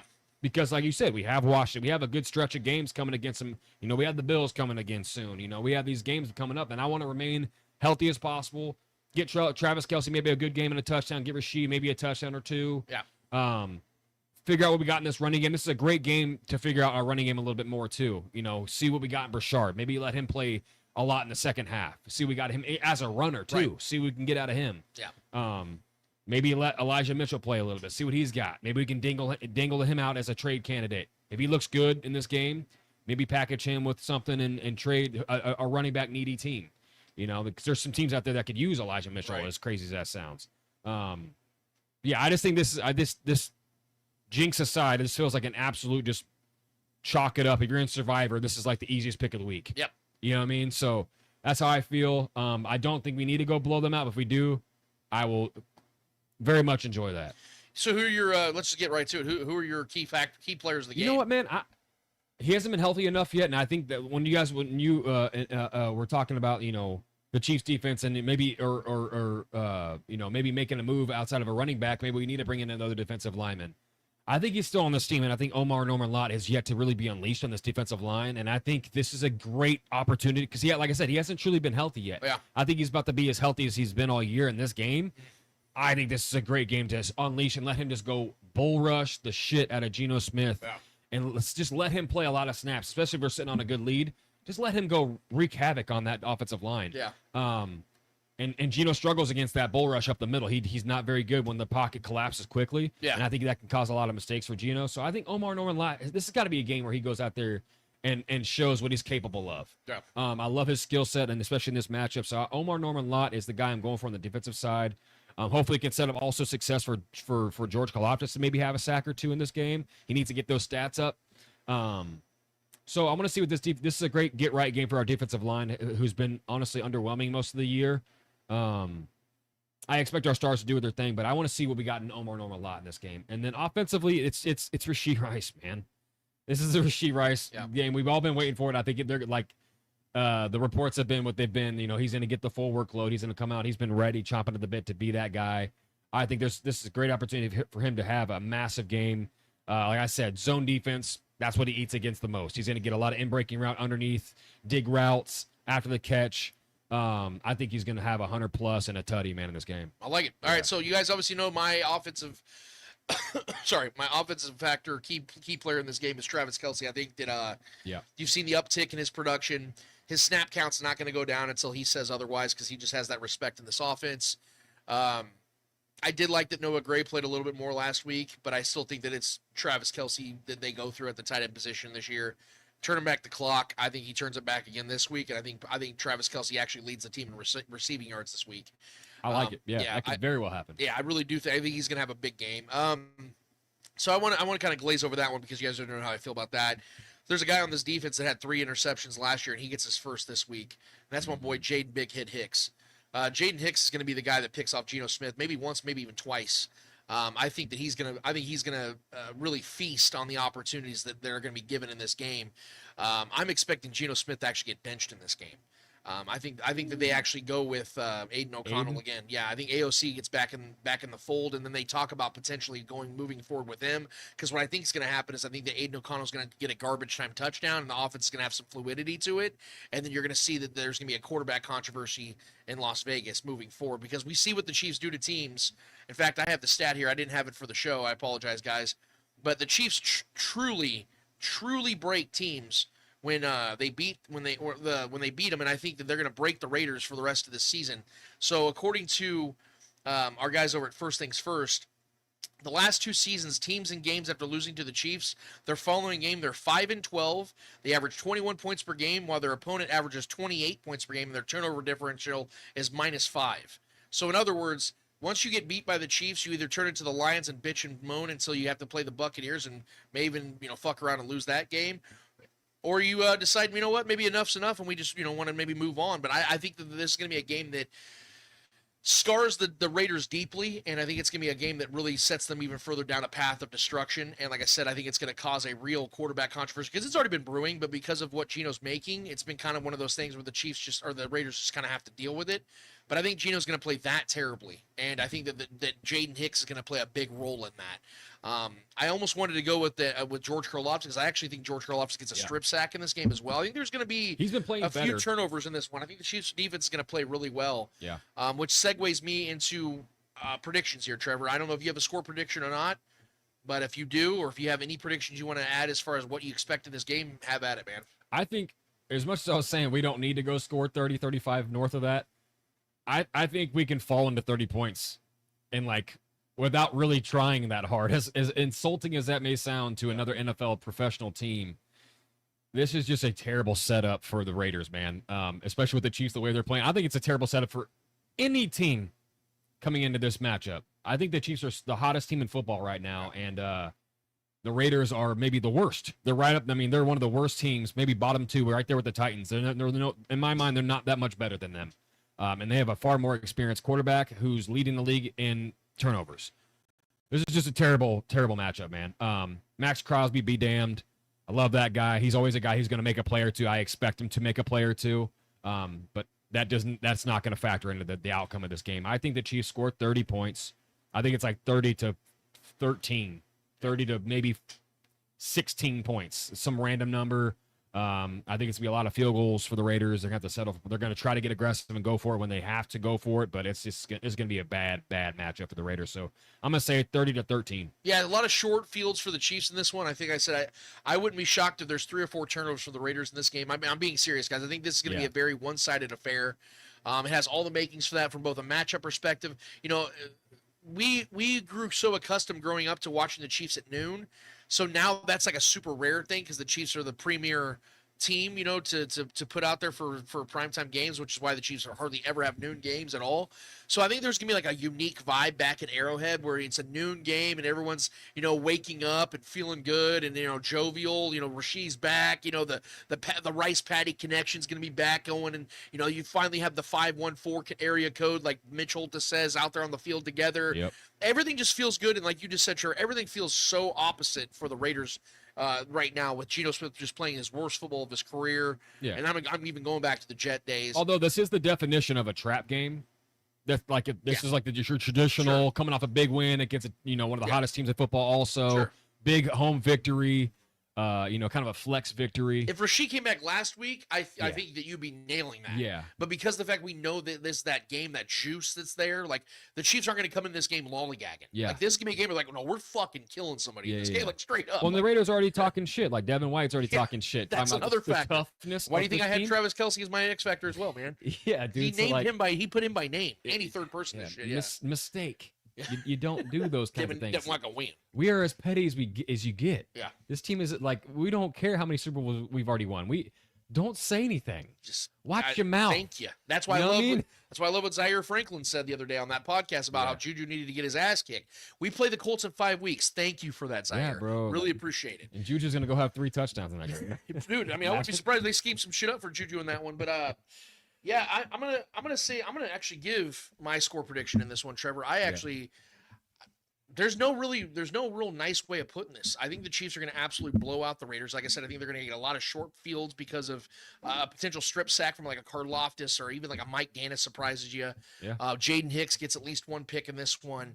And Patrick Mahomes, I think they're going to do some fun shit. I think you're going to see like snow globes kind of shit again. You remember that play, ironically, against the Raiders a couple Think so? years You think we bust them out like dude, that? Yes. I think Get the disrespectful. Chiefs, I think the Chiefs want to have fun in this game, dude. They've been think about how long it's been since the Chiefs have been had a fun offense. This game it's just been years. this game doesn't really mean anything. That's the only thing I think. It does though, dude. If this is the Chargers or the Broncos that are rolling right now and they won a full, it's the fuck. I mean, granted, I want to put it on the Raiders, but like it's the Raiders, bro. Like one of the worst teams in football. I think this just feels like a game where like we get excited for it. We want those things, but we get like a But like you said yourself, Devin White's talking control shit. the clock kind of game. It is the Raiders at the end of the day, so they know how much this means to the fans. Like I said, I think this is Kelsey's last home game against the Raiders. You know what? I mean, yeah. I can see both sides of that for sure. This is the last ride for Travis Kelce, so I mean that would make a lot of sense. That's what I'm saying, dude. I think there's a little bit of a like unspoken situation with all that, where everybody kind of knows. Our guy John Harrison thinks that Noah Gray could have a solid game. I saw that. He has a bold prediction of 3 catches for 45, 50. You put throw $5-10 on that, maybe he might make a little profit. Week. I like that too. I always like a Noah Gray game. I'm waiting for one, honestly. I'm gonna say right now, I think that the Chiefs win this game by 3 touchdowns. Yeah. And like I said, it's actually gonna be a worse game than that. I think, like I said, Aiden O'Connell comes in, garbage time. Chiefs are resting players at that point, and he goes and gets himself a touchdown. Looks like he has a fluidity to him, and then there's quarterback controversy. I could see our defense holding them out of the end zone the entire game. I could see him like having 6 to 9 points. Right. Having to take their points where they can and only settle for 3 field goals or something like that. This defense, I'm more excited about this defense getting right, honestly, than our offense just pouring it on them. Well, I'm excited to see Rasheed get out there and do his thing, but I think this defense is going to absolutely this game's go gonna bonkers. This game's I think is going to start a lot like the Lions game, where it looks like the Raiders scripted drive, like, oh shit, like they're moving the ball, and they get a score. I think that the Raiders score on their first drive, and then they don't score for the rest of the first half because the Chiefs just go and absolutely go nuclear on them, and I think they're leading like 24-7 at half. And John, to John's point here in the chat, like to why I love this defensive matchup for us so much. Besides the 10 interceptions, Geno's been sacked 18 times. This is a game where I can see the Chiefs go have 5-6 sacks in this game and get right on the the box score. The get right is the right way of putting it, because like you said, moving forward, the Chiefs have some big games coming up. Yeah. This is a game where you can kind of get some of this shit rhythm. right. Yes, I was saying Karlaftis needs to get going. Yeah. Get Chris Jones going. Get Mike Dana going. Get your boy Omar Norman Lott going. Get Ashton Gelati going. Yeah. Get these pass rushers some confidence, some rhythm going, where they get that camaraderie, where they're on the sidelines not yelling at each other, but celebrating together. They need to have a feel-good game. I know the Lions game was a feel-good game, but it wasn't. Let's be real. Beating the Lions and beating the Raiders are two very significantly different things. Sure. In more ways Especially than one. for the fans. Right. So there needs to be that, like I said, that noon game. Like, we don't get a lot of those anymore. Fans are going to be happy about it because we all grew up at noon games. And for some reason, now people are bitching about not having enough noon games, which is hilarious because I love primetime games. Our team being the standalone. Everyone watches our team. I love that. Yeah. But yes, this is going to be an absolute ass beating. The Chiefs are going to dominate the Raiders in every facet. And I'm expecting the Chiefs to win this game 38-17. I think that's what the score is going to be. I think 38-17. I'm actually being a little bit more on the conservative side because I do agree with you that Patrick Mahomes will not be on their final possession. Yeah. I think Gardner Minshew will be out there in the fourth quarter at some point, whether it's the last possession, last couple possession, whatever you got. Let's let Pat go get at least 250 and 3. I think Patrick throws the ball. I think he has over 300 yards and 4 touchdowns in this game. Yeah. Patrick Mahomes is going to absolutely dominate. That zone defense is going to get eaten up. Yes, it's going to be a really, really bad, ugly game, and we're going to be sitting here next week talking about, okay, the MVP conversation is starting to cook a little bit more. We're getting closer to that halfway point of the season. Now we can really start talking about that. I will add this just for that conversation real quick before we get to the people and speak it. And I said this on Tuesday with Shaggy on 65 Toss Power Talk Show. I don't believe that Patrick Mahomes is the MVP right now. And here's the reason why. I know who you think it is. I know it's Baker Mayfield. And the biggest reason why is not because Baker's having a better season than Patrick. It's because there are certain standards that I hold to what makes you the MVP. Patrick obviously has the statistical lead in touchdowns and total yards over Baker. But Baker's also had to overcome more this season due to injury. Even though Patrick has missed Xavier Worthy for time and Rasheed, he hasn't had Mike Evans in a month. Mm-hmm. He had Chris Godwin for, a game and a half? and now Igbuka's hurt, and they didn't have Tristan Wirth for the first couple of games. That's a lot to overcome. That's what Patrick Mahomes did last year, and this is exactly why I said Patrick was the MVP last season, because Patrick Mahomes, despite all the injuries he had, led the Chiefs to a franchise best 15 wins, one seed obviously in the AFC, led the league in fourth quarter comebacks and game-winning drives. To me, that's the MVP. Okay. That's what Baker Mayfield's doing this season. They have the number one record in the NFC. He's leading the league in game-winning drives and fourth quarter comebacks. Yeah, his numbers are outrageous. And his numbers are stupid. Yeah. With all the injuries. But that's not even the biggest reason. Patrick Mahomes isn't the MVP simply because of the fact that Chiefs are third in their own division. And if you don't win this division, you will not win MVP. You have to win your division. Straight up. I'm not saying you have to have the number one seed in the AFC. Obviously not, because Josh Allen just fucking won it. Yeah. But they won their division. You have to win your division. Now, if we're in 3 weeks talking about the Chiefs leading the AFC West, guess where my conversation goes? The only thing I agree with you. I mean, I think it's fair to say that Baker is the MVP right now, but I think the only thing that's separating the two is simply the record. That's what I'm saying. Yeah. Yeah, because statistically, Pat's been better than Baker. That's why I prefaced it by saying which that, is crazy. Yeah, Patrick's having the better statistical season to this point. But, like I said, in order to win it, because both of them have the narratives going for them. You know, Patrick coming back with this now retooled offense, and look at him, he's fucking going off again. Wow, Patrick's back. Well, no shit, because he finally has the weapons around him to play with good football. Yeah. So, obviously, Patrick has the narrative going in his direction as well. But Baker, like I said, has had to be an overcomer every single week. Yeah. Look at every single victory they've had this year. It's a highlight every week. The final drive. Baker has to lead them down the field and do miraculous shit. That makes him the MVP for me right now. Do I want Patrick to win the MVP? God, yes. But right now, if you were to tell me, Trevor, who is without question the MVP right now, I have to go Baker Mayfield. I have to because of the record. I don't hate that. Like you said, and because I what think he's had overcome. I think Drake May's right there too, in my opinion. Drake's absolutely up there. And so that's why this conversation is going to be fun moving forward. And that's why I don't have it until halfway through the year. So once the Chiefs are like at their bye week and they're coming back playing the Broncos, that's when I start to really talk about MVPs. So I know that might be not a very popular opinion amongst Chiefs fans, but guys, I'm on a roll right now because I've been given a lot of unpopular opinions over the last 24 hours, so I'll just stick with it. But that's where I stand on it. Hopefully Patrick does win MVP because that'd be fucking awesome for him to win his third MVP at 30 years old. I think if we pull off, which I fully expect us to win this division still.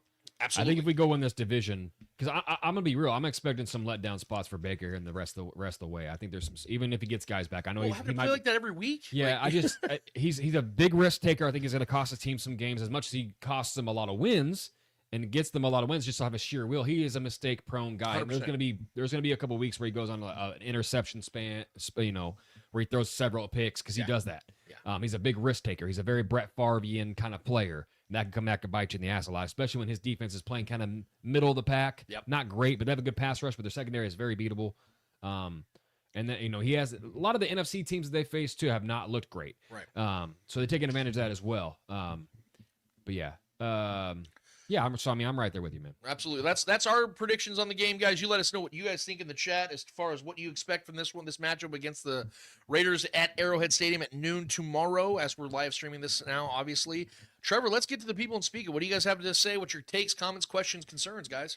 All right, so out the gate, we got obviously going to have some questions about Simmons here. Yeah. Kevin Capel on YouTube says, Lance, have you heard anything on Simmons? Look for 100 yards and a TD from Rice and a 35-13 whipping of the Raiders. I like the prediction. I agree with you. I would love that from Rice because that's literally hitting the ground running. I have heard stuff. I don't want to speculate, though, because I did share with Trevor off air what I have been sent. But guys, you have to understand, me being a content creator, and I know that I have a pretty decent following, I do take it very seriously what I quote unquote report or what I quote unquote speculate on. Yes, I have heard some stuff, and I would say that it make a lot of sense if it is true. Yeah. But I don't feel comfortable, as much as I'm giving you guys my opinion and viewpoint on what I'm wanting to hear more things and making them official. That's kind of where I'm at. I don't want to be the guy that comes out here and tell, hey guys, so I got this message and I'm hearing this stuff, and then I'm absolutely wrong, and that makes me look like an absolute asshole and jackass and insensitive prick. That's where I would agree with people on social media with me if I was to go out there and say some stuff that I'm hearing speculation on. It's all rumors, and that's where I take it as. Yeah. But yes, I have heard some stuff. I don't know if it's true at all. I have no reason to believe it's true, but I also don't have any reason to believe it's not, because like I said, the Chiefs aren't telling us shit. So we're kind of in the dark here. So I'm considering all factors at times. So what I'll basically say is this: whatever you think it might be, there's a really good chance that's what it is. That's all I'll say. Yeah. Not much to add there. Speak it. Sell 32 alt. Speak it. It's going to be nice not to have to wait all damn day for the game. I like prime time, but sometimes it gets old. You know, and I get that, but here's the thing. I guess I'm just looking at this from a perspective of we've waited our whole lives for the Chiefs to even be a recognizable brand. You know, like we were so overlooked growing up. Like I almost would flip out, Trevor, if SportsCenter had a highlight of the Chiefs. Yeah, these are first world problems, right? You know what I mean? Yeah. So like seeing the Chiefs on primetime every single week is something I just cherish and just bathe in, basically, man, because like we waited our whole lives to be that team, and like this is an unprecedented run. Like not even the Patriots dynasty had this type of run. So we're not only getting what we wanted, we're getting more than we could have ever asked for. So I relish in it. I love when the Chiefs are on primetime every damn week. I know it sucks playing on Tuesdays and Fridays and, you know, playing overseas and stuff like that. That's the demand and that's the expectations when you're a dynastic team. So I'll take that trade-off every single day if that means my team's still in Super Bowl contention as opposed to falling out of relevancy and now you're on noon all the fucking time. Yeah, I get where you're Chiefs coming on from. Christmas games too the last couple of seasons. You know what I mean? I get where you're coming from. I'm just saying I'm looking at this from the perspective of if my team's still in primetime games, that's because the NFL demands that they, you know, push forth the market and are the front. They're at the forefront of everything the NFL is trying to, you know, get out there and sell. Yeah. So as long as my team's out there, that means they're in still Super Bowl contention. They Man. know So people I'll take like that to over watch noon this, games. man. As much as the haters hate, yeah, those haters' eyeballs are on our games. They hate watch. Yeah, it's like what's the name? Absolutely, bro. Pete Weber. Was it Pete Weber, the bowling guy? He goes, "Hate me or love me, you watched." That's one of the best sayings ever, dudes. It's 100% it. You guys can hate watch the shit on my team. Baby, Yeah, exactly. Low-key fans. Y'all hate us because you ain't us. Michael Baldonado. Chiefs should blow out the Raiders, but I don't think it's going to happen. These division games are always weird and close. Yeah, but no. I think that's a fair sentiment. You know, that's a fair thought. No, it happens a lot. I'm gonna have to disagree with my guy Mike, and I appreciate the comment. In Patrick Mahomes' career, the point differential against the Raiders, I think, is on average about 13 points. They've smoked the Raiders quite a bit. I don't know, it's like a fly just hit me in the nose. That was weird. I could go look up the matchups, but there's been several games in the Mahomes era where the Chiefs have smoked the Raiders. They've smoked the Broncos. I mean, shit, remember the 48-8 game? Like the Chiefs they've smoked division teams. Like I'm actually, you know what, Trevor? Give me your thoughts on it. I'm going to look this up while you talk, bro. On the Raiders? Yes, Chief. Like, I mean, there's not going to be a blowout or anything like that. I understand the caution, like you said, Trevor. There could be that trap game aspect. I'm not buying it this week. No, I'm not saying it's a trap game. I just feel like this is a game where the Chiefs tend to do what's necessary. Right. I don't think it's necessary for us to go out there and make a statement against a bad team. You know what I mean? Making a statement against the Bills or the Lions like we just did, that's a statement win. You know, that makes a lot of sense to me as far as us doing that. But if as much as it is the Raiders, and I personally, as a fan, as a selfish fan, want just to go and absolutely embarrass this team, it doesn't happen a lot of times. Well, we don't do that a lot. Let me say this real quick. Okay, this is just the Mahomes era since 2018. Here are some scores for you guys. The Chiefs beating the Raiders: 35-3, 28-10, 40-9, 41-14, 48-9. Here we go. 31-13, 31-17. And I will say, if we are gonna blow out, but I will say though, a lot. If you go look at the matchups against the Chargers and the Broncos, those are almost all close games. Sure, we do tend to blow. So to your point, to make your point against the Raiders, I guess if we're gonna blow anybody out, it is gonna be the Raiders in the division. So like that could definitely happen. Owned this team, dude. Yeah, he's owned this team. And then there might not be a better scenario outside of maybe the early Tyreek Hill days where our offense was the best in the league outright. Yeah.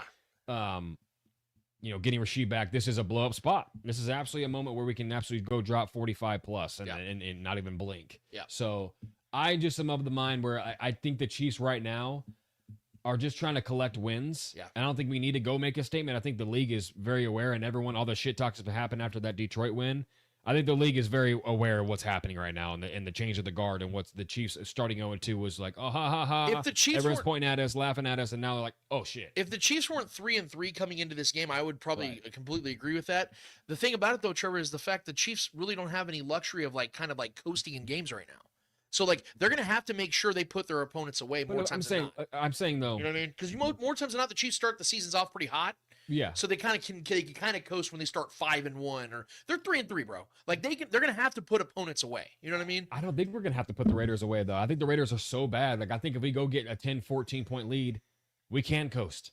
I truly believe that. 'Cause I don't think Geno's a But when you real consider threat. that a blowout, though, like if they're winning by 14, that's a blowout. Yeah, yeah. And I think double digits. Yeah.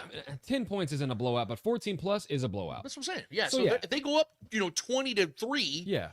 they're blowing them out. You Yeah, know what I mean? So like, and if they coast and go Technically, 27-10, on technicalities, this probably will be a blowout. that's what I'm saying. Like even if it's like 27-10, But that's I don't a think blowout. we need to go score 40, 35 to blow No, them no, out. no. We can go score 24 and win by But by definition, 14 still. But by definition, that is putting them away. Sure. Like if they start yeah. the game 21-0, like I said, We that's will putting take care them of away. business. That's putting them away. Yeah. Yeah. And like you said, like you that's a good point about the track record against Patrick Mahomes blowing out the Raiders a lot in his career. Even when they were better, even had Derek Carr, who was a competent quarterback. Now they got Geno Smith and maybe the worst Raider team we've had in the last few years. That's saying something too. And they're worse than they were last year. Right. With Aiden O'Connell, you know what I mean? So, and now they got an absolute stud at running back, rookie phenom, and Ashton Janty. But like, I just don't. This is going to be a comfortable win, man. I think we're going to be able to prop our feet up after the noon games. Well, because to that point, Trevor, play to some that bets. point, the Chiefs may not even have to beat the Raiders because the Raiders beat themselves all the time. So even if the Chiefs don't let's say let's say the Chiefs are coming into this game to coast. Yeah. Let's say Andy Reid told, hey guys, I know we're excited about Rashid, but let's just take this one really methodical. The Chiefs still might fuck around and get 31 because the Raiders suck that bad. Yeah. Like think about that. Like even if the Chiefs coast, wouldn't you say there's a really good chance Geno turns the ball over a couple times? Oh yeah. So they'll be on, That's plus, probably the best bet of this game. yeah, so plus position, plus field position. Over under and naturally, points. you're Yeah. going to get an extra possession in your own, in plus territory. That's an extra 10 points probably right there. You know what I mean? So let's say you're just like, hey, let's get 24 points. But you get an extra 10 because of Geno's fuck-ups. That's 34 points. We're what, 12 point favorites, something like that? 11.5, yeah. 11.5, yeah. So I mean, and then that hasn't moved. By the way, it's been like very. I think come game time, it'll probably move to 12. It probably will move to 12. That's Yeah. going to get people on the hook because, like, Yeah. oh, fuck, man. Like, I wanted the 12. Now it's on 12. Like, I don't want to go 12.5. You know what I mean? So it might get, I'm just letting you guys know, I'm hammering the line. I'm hammering 11.5. We should definitely, it should be a 14 point, at least 14 point win. I'm hammering that line. Yeah. Yeah, it'll be fun. Like I said, it's going to be one of those noon games after it's over. Like, kick our feet up, play some afternoon bets. We'll be having stogies. Absolutely. I mean, per usual. Per usual. Sunday Stogs, bro. Chiefs fan in Colorado. I've been meaning to get this in the chat, but I saved it for later for this reason. Hope Kids tailgate fundraiser, 10901 East Winter Road, Independence, Missouri, from 12 p.m. to 4 p.m. Plenty of activities and entertainment. So it's a nice little charity event for Hope Kids over there, the tailgate. Just wanted to put this information out there. It's been posted several times in the chat. I didn't forget about you guys. I was gonna give you your moment. My guy Jerome. He's in town. Him and my guy Jeff from Colorado run Hope Kids. Or they help with Hope Kids. They're some of those generous, well meant people I know. I've hung out with them several times at tailgates, friend parties. Really good dudes. And if you guys have time to get out there today, definitely do that. It is a great cause, great people, great cause, like I said. And yeah, man, I can't emphasize that enough. They've been doing this for years, man. Since I met Jeff and Jerome probably, I want to say 2017, 2018. And since I've known them, they've been a part of it. So this is a part of their life. This is a part of what they do, man. And I fully support what they do. And I hope that they get as much support today as they could possibly get, and we can make a real difference in kids' lives. Absolutely. So yeah, screenshot this or whatever you got to do. Maybe try to find a way to swing out there and do your part. But I just wanted to give them their moment. And yeah, man, absolutely. If you got time, go ahead and head out there. Absolutely. Cell32 Alt, speak it. Should the Chiefs try to go after Jeffrey Simmons? The weekly question. Guys, I understand that he's such a damn good player on such a damn bad team, but the money doesn't work. He just signed that extension with the Titans. There's so much dead money the Titans would have to eat. I don't see why a team that's trying to get better, they just drafted their franchise quarterback, and he's your franchise defensive player who's, 27 years old? Like, first of all, okay, let's say the Titans had the mindset of let's trade Jeffrey Simmons and let's get a bunch of picks. Do you guys really think the Chiefs are that team? Do you guys, look what Brett Veach has been doing over the last 5 years. What makes you think over the last 5 years since they paid Patrick Mahomes, what do you think, what gives you the indication they're going to trade away at least a first-round pick and a couple mid-round picks just to get Jeffrey Simmons? That's not including the salary the Chiefs would have to take on. So you're paying Chris Jones, George Karlaftis, and Jeffrey Simmons. And, oh, by the way, you're going to either have to try and figure out a way to pay Leo Chenal and Brian Cook, or let them go and then try to replace those guys. Like, and then you're definitely not paying Trent McDuffie. You guys all want to pay Trent McDuffie, right? That's like you guys come at me all the time about paying Trent McDuffie. If you trade for Jeffrey Simmons, there is a 0% chance they pay Trent McDuffie. A 0% chance. Because all that money that you guys think is going to be there for Trent goes to Jeffrey Simmons next year. He's got a lot of money, guys, on that contract. So, although I would be all for adding a Jeffrey Simmons, it is not realistic in the slightest bit, guys. There's a much better chance the Chiefs trade for Breece Hall, and I don't even think that's realistic, to be honest with you, based on the contract structures he's going to demand. There's a better chance they get him than Jeffrey Simmons. There's a better chance they get Breece Hall and Alvin Kamara together than they get Jeffrey Simmons, just based on the money and what you'd have to give up just to get the guy. If they didn't have Chris Jones, let's say Chris Jones was retired, right?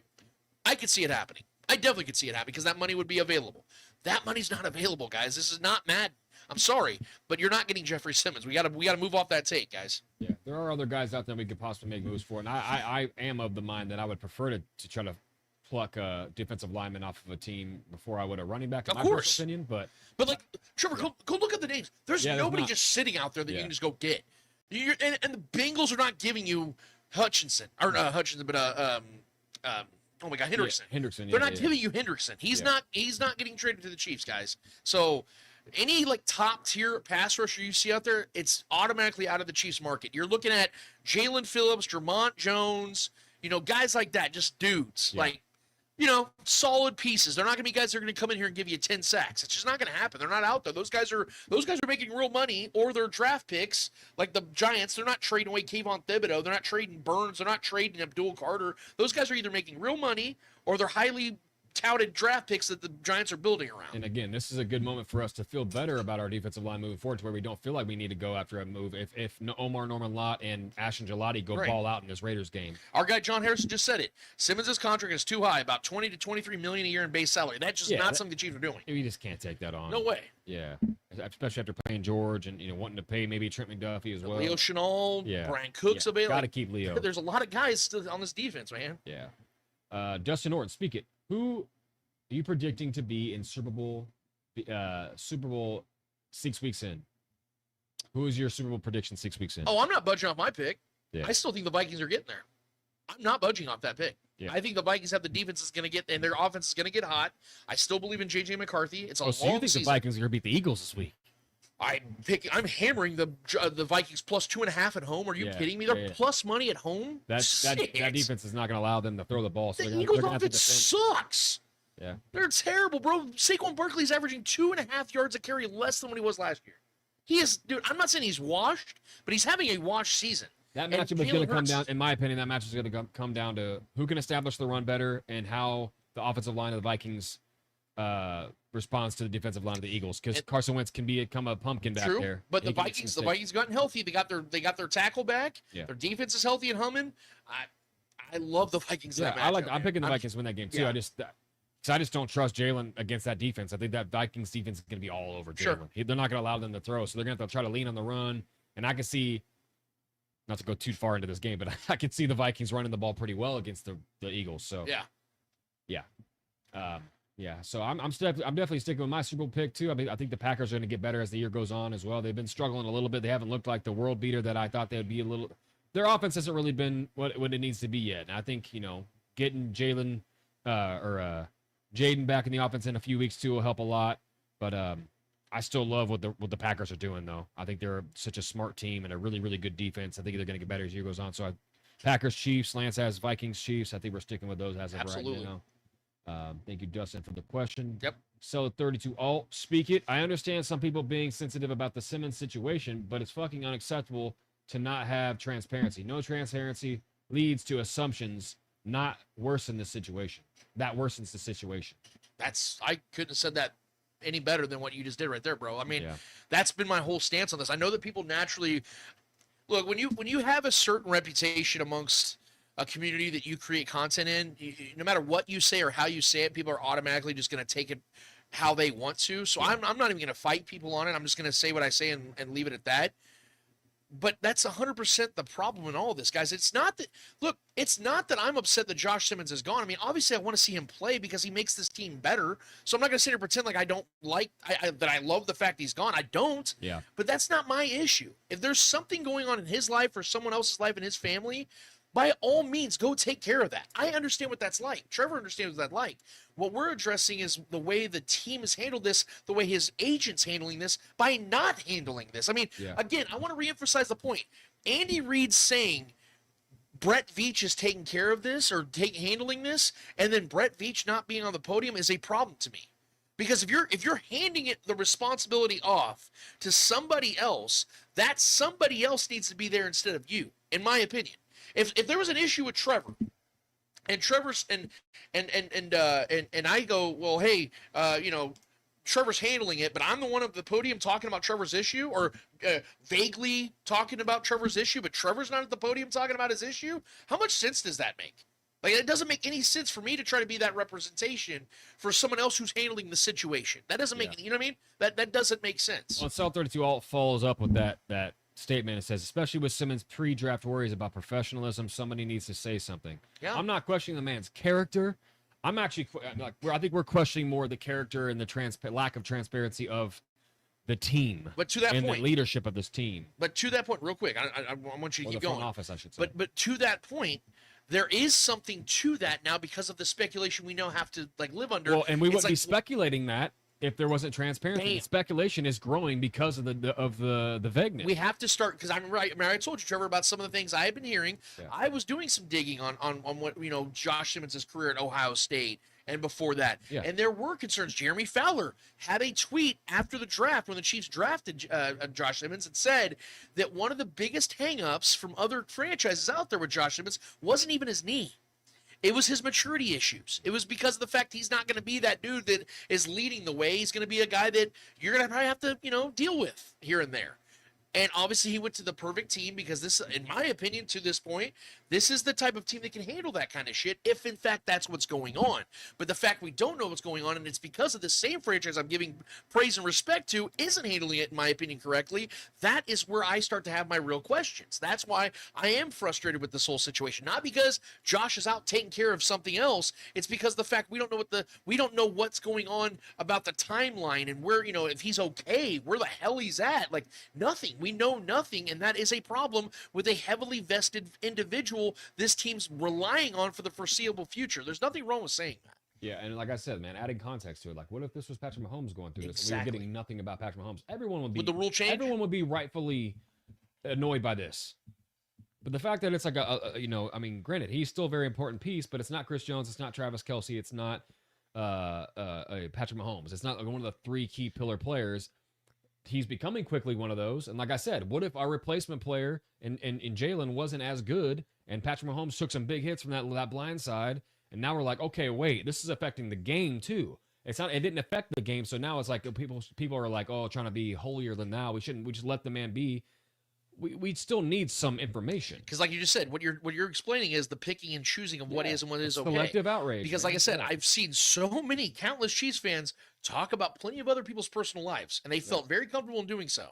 Yeah. Because these people's lives, celebrities, their lives are very public. Mm-hmm. So you guys have no fear talking about other people's personal affairs, whether negative or positive, but we can't ask real questions about what's going on about something we have no idea about. Yeah. That's ridiculous. This is what journalists are asking the questions. Why can't we as fans ask the questions? Right. Why are we getting so annoyed? Let the man be. Like, because you guys would not be. Trevor's right. We have no problem in letting him be, but like, Trevor's right. If this was Patrick Mahomes or Travis Kelce or Chris Jones, or even Harrison Butker, let's be real, like one of the captains of this team. Yes. Yeah. If all of a sudden Travis Kelce was just gone, well, remember how everyone you'd be like, oh, what the hell? Everyone immediately turned on Chris Jones and that whole debacle a couple seasons ago when he was holding out. Right. Everyone was. Oh, y'all had opinions. Everyone was motherfucking him. Remember, I was on this show literally telling you guys they needed to pay him. You guys were all calling me crazy. We got to trade him. I remember those days. Funny how the energy just changes, man, with certain things. It's funny, man. It's just really funny to me. We need some information. That's all. Care about the kid. Yeah. Speak it. 𝚂𝙿𝙸𝙂 alt. Ohtani might be the best athlete of all time. Did you see that game last night? Dude, that's a fair argument, bro. Eddie, our former co-host, texted me last night and said, "Is he the GOAT?" I said this. This is what I'll say, and I want to hear you, Trevor. It's insane, bro. He isn't the GOAT yet. I still think that's Barry Bonds. Yeah. Okay, that's the best player I've ever seen. But Ohtani is the single most uniquely gifted player we've ever seen. Dude, to be able to hit 3 home runs and have 10 Ks and 0 earned runs in the same game, not only just a game, the NLCS deciding game. Yeah.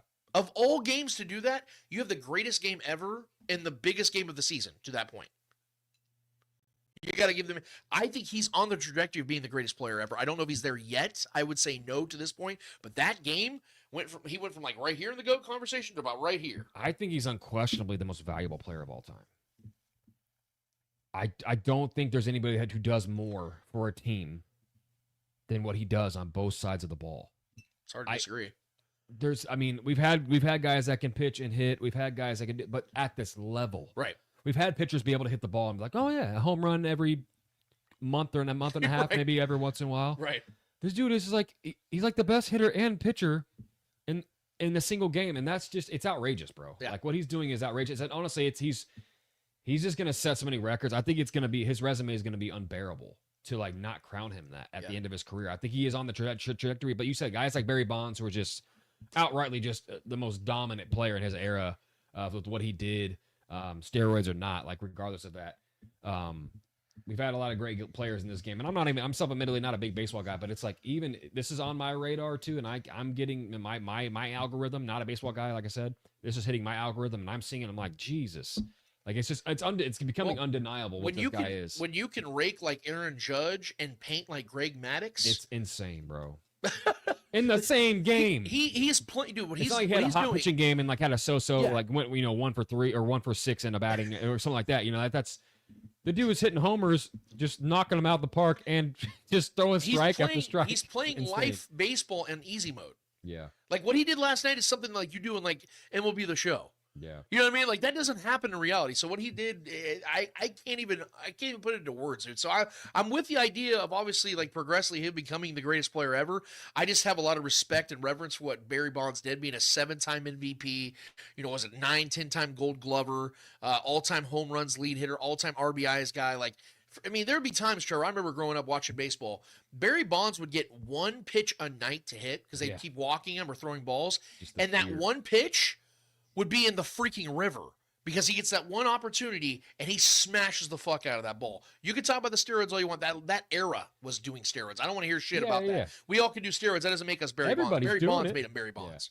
Yeah. Cell 32. Speak it. If not Simmons, Jeffrey Simmons, what about Jermaine Johnson? I don't know enough. I honestly, I'm not gonna bullshit. I don't know enough about his contract. I would have to look that up. I know he's a very good player, and if they're willing to move off of him for an adequate, decent compromise draft pick, and then we can talk about the contract. I don't know the contract.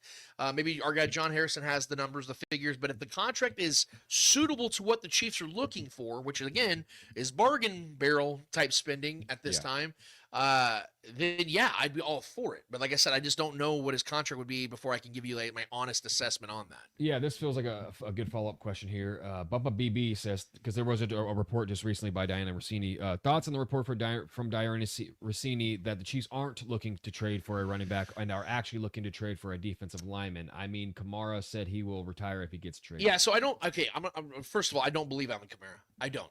I think if Alvin Kamara had a legitimate chance, I actually do believe him. You do? Okay, that's fair. The reason I don't believe him is because I know what kind of competitor he is. Sure. And I think what he's trying to do is, and I hate to say it this way because this always sounds like a negative connotation when you say it this way, but I think this is a little bit of posturing going on, where Alvin Kamara doesn't want to look like the guy that's trying to get out of New Orleans because he loves that city so much. He's so invested in that community. He really is. He's a great dude from everything I've ever heard about Alvin Kamara. Yeah. Loves New Orleans.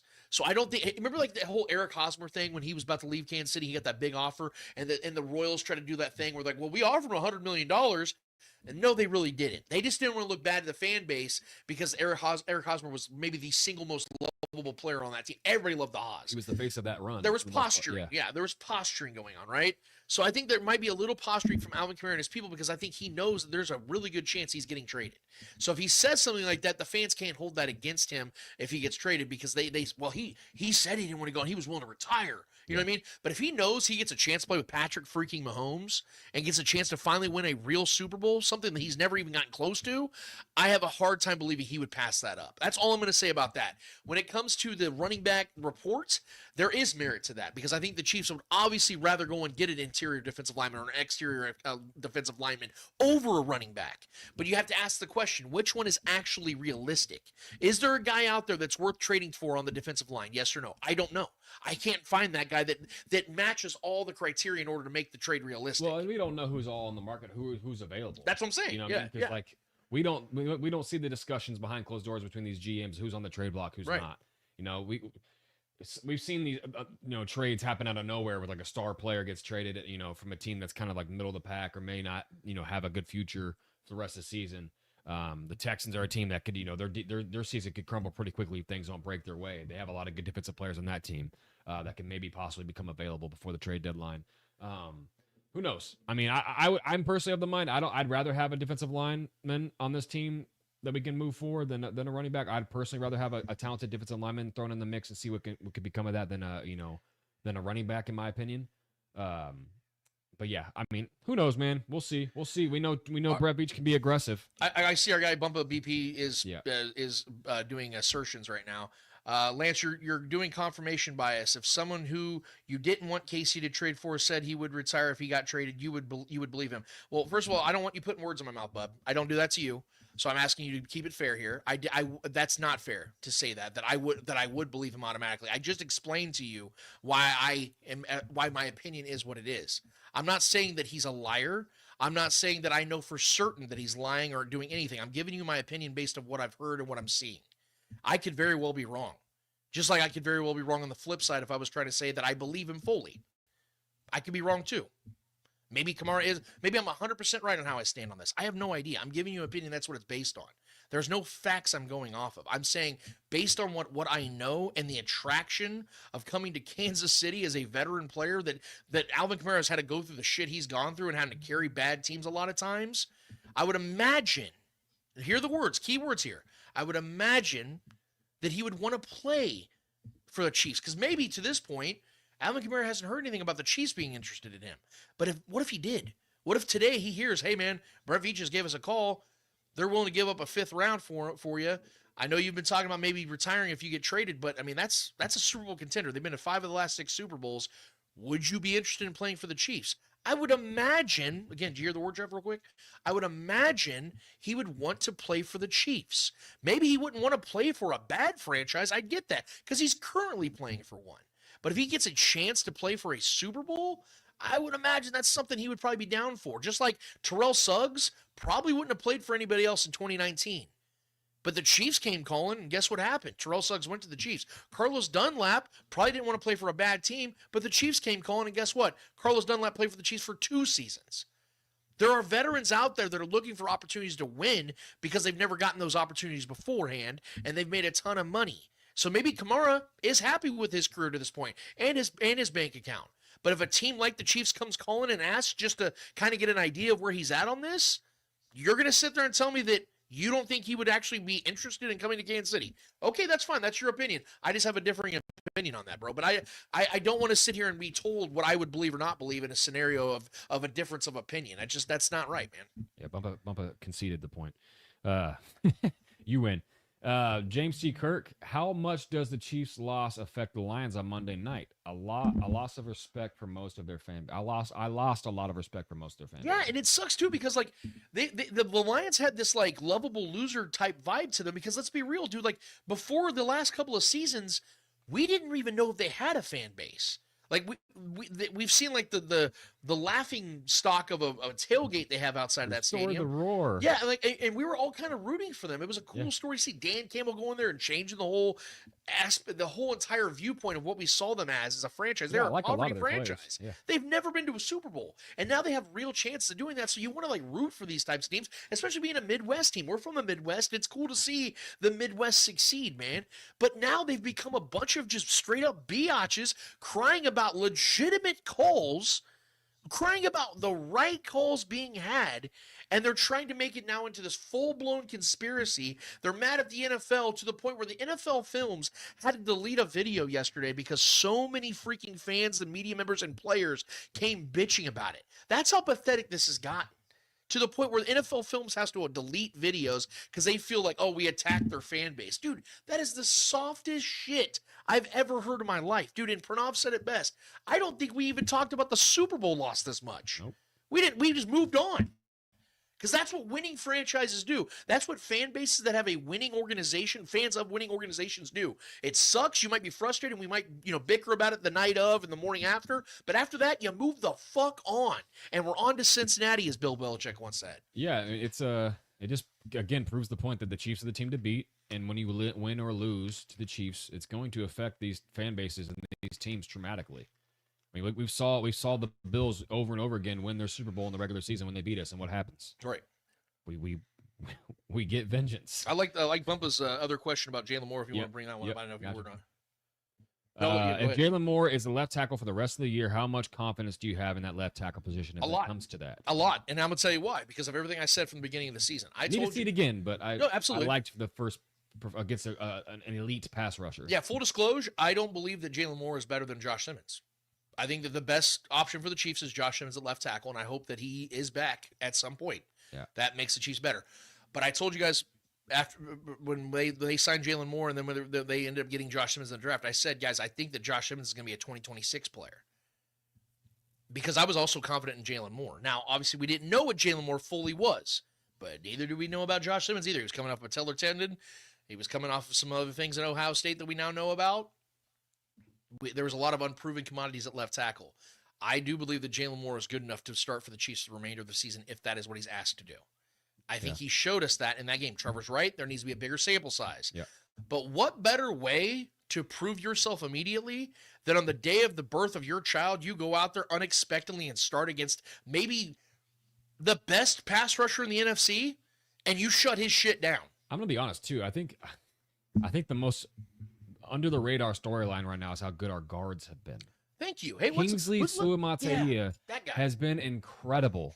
Trey Smith has been lights out, dude. Just continuing these guards. I think the internal offensive line is not getting enough. I know the focus is so much on the guards or the tackles right now. I'll take a sip of this real quick. But I'm just saying, like, I'm watching these games, dude, and like our internal O-line is just dominating these teams. That's weird. And Kingsley has been absolutely pancaking and destroying dudes out here, bro. Remember when the Chiefs paid They Trey need to be Smith? talked People were about bitching more. about that? Yeah. Remember when the Chiefs, moved Kingsley inside and they're like, oh, we lost Joe Tooney, we're fucked. That's weird. I think that's contributed. I think that's contributed a lot to the success of the left tackle and the tackles in general. I think this internal offensive line has just been so dominant, bro, and it's not getting enough pub just because it's not a sexy topic. It's always the tackles that get the heat or the praise. But Kingsley, dude, has been absolutely just bending dudes over the barrel weekly here, and it's been something that needs to be talked about more. But yeah. Let's see here. What else we got? I was just over there drinking my drink, man. Don't mind me. Cell32 alt to speak on his Jermaine Johnson take again. He says Simmons, but he means Johnson. If Johnson is still on his rookie contract, the Chiefs can trade for and pay him what they want.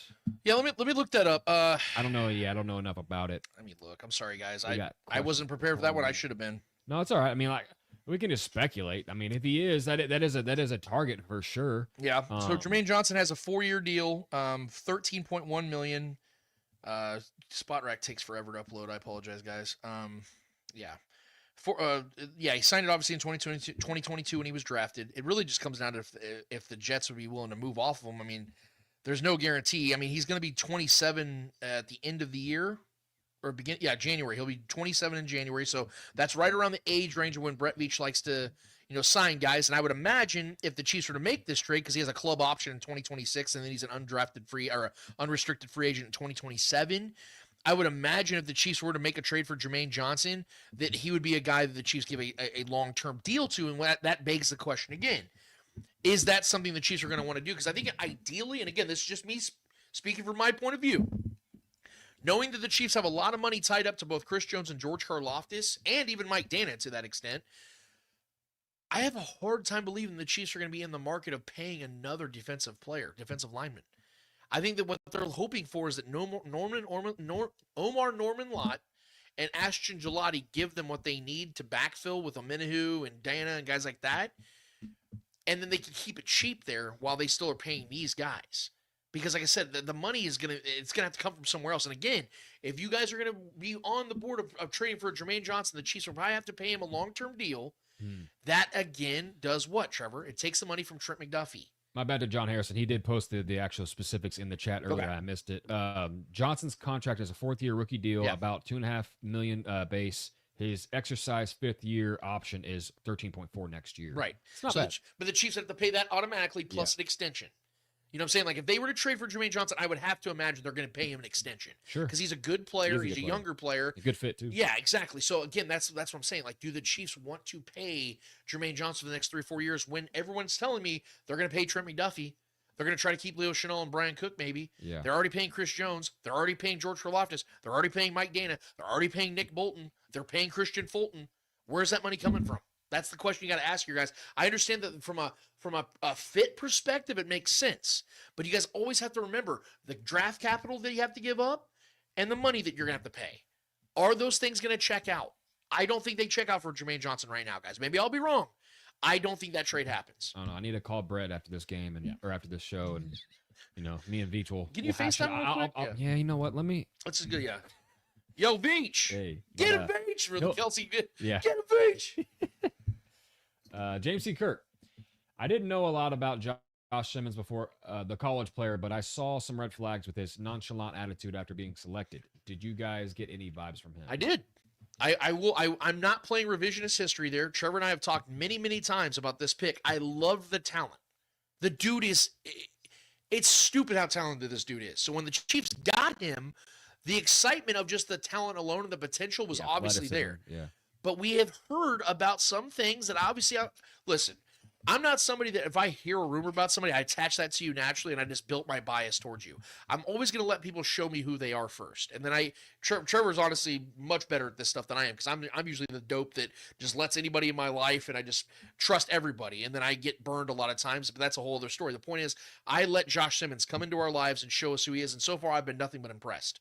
I've actually really liked the kid. I think he's shown that he's got that FU mentality of being a nasty left tackle. He seems to be a really good kid. I think he's got a really good heart. And from every interview I've seen, every time he's spoke to the media, he's always been very presentable and very professional. And I have no reason to believe he's a bad egg by any means. I think he's obviously got something going on in his life that has kept him from football. And for whatever it is, I really genuinely, sincerely hope he can figure that out and he can be okay and he can be good and then return to football, obviously. That stuff needs to be fixed first. But yeah, man, I'm not going to lie. Like when I heard these things, I'm like, oh, that's something we got to pay attention to. We got to listen. We got to make sure that Andy Reid, those guys are staying on top of him about all this because, we've seen it happen time and time again in this league where guys have a ton of potential and that's squandered. Aldon Smith always comes to mind, He can quickly become a what if. Yeah, Aldon Smith, guys like that I always think about those guys like, man, Aldon Smith he was on the way to be one of the greatest pass rushers who's ever lived. He was his rookie year, he had 19 and a half sacks. Insane, dude, yeah. Like this dude was stupid great and he just couldn't get off alcohol, couldn't get off drugs. And we've seen this time and time again. Guns to the airport. God, bro, dude, I really hope that that's not the case with Josh Simmons. And again, guys, we have no reason to believe that is the case. But since the conversation is being had, and I mean, damn, I wish this conversation was being had other places, but I digress. It's going to be happening here. Yeah. We're just hoping for the best right now, man. But yeah, I am concerned, and my concerns are going to continue to grow. I think there's an element too, like for me personally, this is kind of where I am reflecting on the situation right now. Is like, as a Chiefs fan, it's been such an incredible honor to be in. Like I always encourage every Chiefs fan to stop and smell these roses and really live in the moment right now while we're in this run and this historic run that we're in. But it is very frustrating because like we almost always have something also going wrong and we're also always missing a piece. We never have everything together, which just makes this run that much more incredible.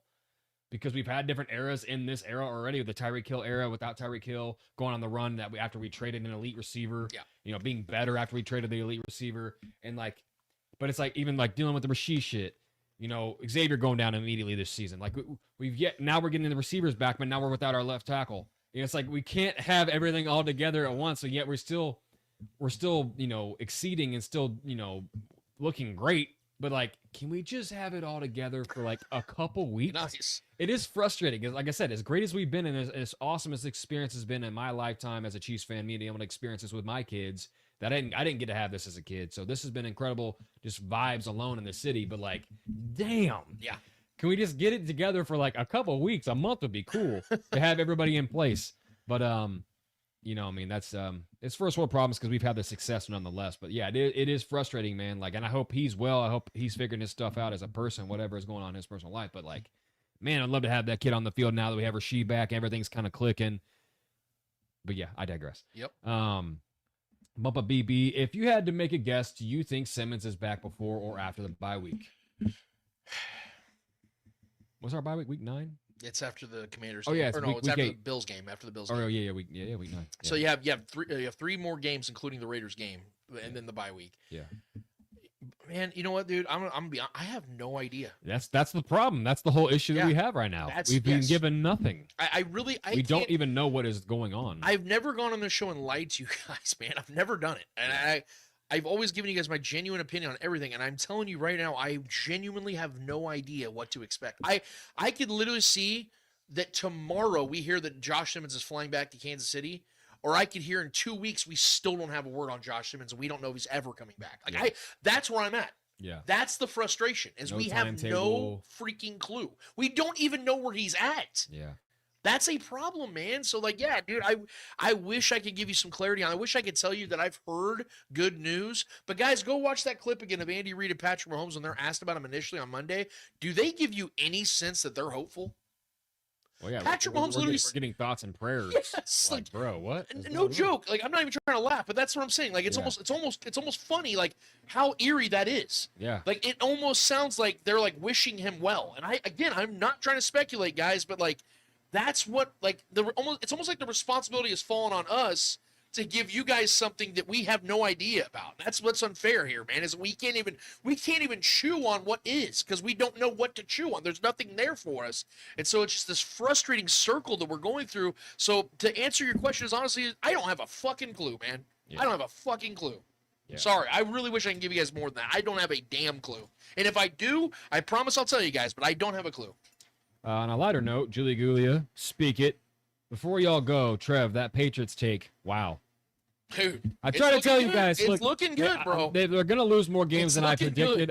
But I think the division is still very much in play for them to win this division. The way the Bills have been looking, and I try to tell you, I didn't expect them to lose to the freaking Raiders. That was a tough one to digest this early in the season, to be honest. That one really threw a wrench in my take as far as them only losing 2 games on the year. But they look like a great team. Drake May is a legitimate MVP candidate. Vrabel is looking like maybe the coach of the year. He's probably going to win that, if I'm being honest, because especially if they win that division over the Bills, he's going to win coach of the year. Right. So, yeah, man, this team's talented. Stephon Diggs has looked good. They're not a super loaded offense, which is crazy, but Drake May is that good. He's maybe the most accurate quarterback in football right now. Yeah, man. Can I say something real quick? Try to tell you guys. Because I also saw Diana Rossini's another post that she made today. She goes, I expect the Titans' early list of head coaching candidates to include. You want to know who's on the first on the list? Matt Nagy. It's weird how a guy who sucks so bad at his job that like everybody keeps trying to tell me is going to probably be a head coach twice in this league. Honestly, if I'm Matt Nagy, I don't take that job. It's weird. That seems like a terrible gig right now, bro. It's just weird to me. Guy that sucks so bad at his job, just keeps getting jobs. It's weird. Yeah, Arthur Smith is on there. And have too. you heard, Trevor? I don't know if you heard. Anybody been talking shit on Matt Nagy over the last few weeks? It is crickets. It's very, very weird. Remember that one time, Trevor, a couple of years ago when everyone decided, hey, you know what we're going to start doing? We're going to take some, subtle, not so subtle, cheap jabs at the wide receiver coach. Remember that? Remember the Chiefs had, what's his name? Embry? Remember Embry? Yeah. No one talks about him anymore either. It's weird because it's almost like now that there's good wide receivers on the team, they play good. You know what I mean? You know what I mean? That's weird. It's just interesting to me how that works. Like, you have good pieces around Patrick Mahomes, and Patrick Mahomes' numbers get better. It's weird, isn't it? That's just I don't know. I just find that funny, guys. I don't know if you guys even remember who the wide receiver coach was, because everybody stopped hating him. The pitchforks went down. It's weird. It's kind of interesting in that how that works. Yeah. Just wanted to throw that out there. It's how it goes, man. Just wanted to throw that out there. Nagy, wait. Oh, he's good. Weird. Soul32 Alt, Rashee Rice stat line prediction. I have him going for at least 100 and a tutty. And I do have $100 on him to score in the first half. I'll win almost $400 if that hits. It was plus 300 when I placed it. I don't know what it is at this point now. I think he's going to get fed early and often. And I fully expect Rashee to at least get 100 yards and a touchdown in this game. I think we're going to display how much we missed him and how much this anticipation is going to pay off in this offense. And yeah, I fully expect a big game for Rashee Rice. I'm saying a minimum of 6 catches and 80 yards. I think that's a minimum. I think he scores. He probably does. But yeah, like I said, I'm actually as ludicrous as it may sound right in this moment. I think you guys will agree. Well, you'll see the results. I think this is actually going to be more of a Travis Kelce game. I think that we're going to see more of. I think both of them are going to eat though. Yeah, they're both zone beaters. Yeah, and I think Pat's just going to rely on them. If Rashee's return game is 6 catches for 80 yards and maybe a touchdown, that's a damn good game. That's a damn good game. So yeah, he was over 102 the first 3 weeks last year. He's going to get plenty of targets. And I'm I think probably in this going to be wrong. offense with an established Xavier Worthy taking the defenses over the top, I think Rashee is going to absolutely go. But just remember, guys, to watch for the others. Watch for the others now that Rashee is back, because he's going to be such a focal point on the opposing defense. They're going to be throwing so many resources his way. Watch for Kels, watch for Xavier Worthy, watch for Juju, watch That's for why I Hollywood like Brown. John Harrison's take on Noah Gray. This Exactly. could be like, oh, you're looking over here, gotcha. Right, that's what I'm saying, dude. You know what I mean? Yeah. All the other guys are going to be eating just makes because this offense Rashee's on the so field. deadly, bro. Right. And we're not even like a team that has to establish the run. Just Pat's just going to go throw 45 times and just as it gets colder, by though, 1,000 cuts. Yeah, as it gets colder, though, you do want to have a little bit of a reliable run game. And I mean, it's You wanna crazy have it a is. little Patrick bit. Mahomes is that dude, man. When the plays break down, Patrick Mahomes can run for it. I mean, I know. Yeah. And I Kareem's just get nervous with that, been man. reliable as any. Honestly, is any running back in the league? Kareem is just as reliable as any running back in short yardage. Yeah, I agree with that. You know I agree Yeah, with and that. Pacheco's come alive these last couple of weeks. Which I'm not as sold on it as some people might be, but yeah, definitely got to have a run game for sure. Let's see here. We got one more question from Mac 10. Do you see them running the table? This is a question I know that you've been hot on. Do you see them running the table or lose a game down the line? I think they can run the table, but I wouldn't be surprised if they lose a game like the Texans or Broncos because their defenses are so good.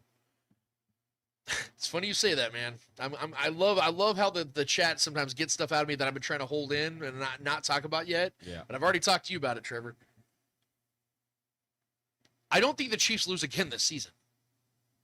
I really don't, guys. I said this, what was it, a few days ago, and I said that to you. I genuinely do not. I think the only way the Chiefs lose again, one of the two reasons.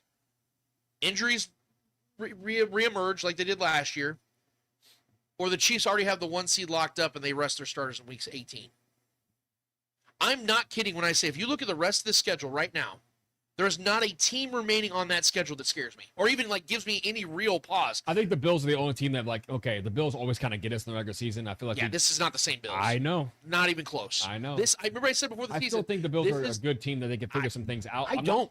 Yeah, okay. I mean, I'm just saying, I just trust them to be, because the way the AFC is right now, it's very wide open. So if I trust a team to kind of hit their stride and figure some things out, I think the Bills are still good. But you said it yourself. That kind of respect. Unless James Cook cooks, they burn the kitchen down. That's been the trend so far. I think coming out the bye week, they might figure some things out. And James Cook's not been cooking the last couple of weeks, and they've taken 2 straight L's. I look at the defense matchups, is the biggest man. concern for them, though. Their defense is the biggest concern right now. I'm just saying, if we're okay, let's say the Chiefs were playing the Bills this week.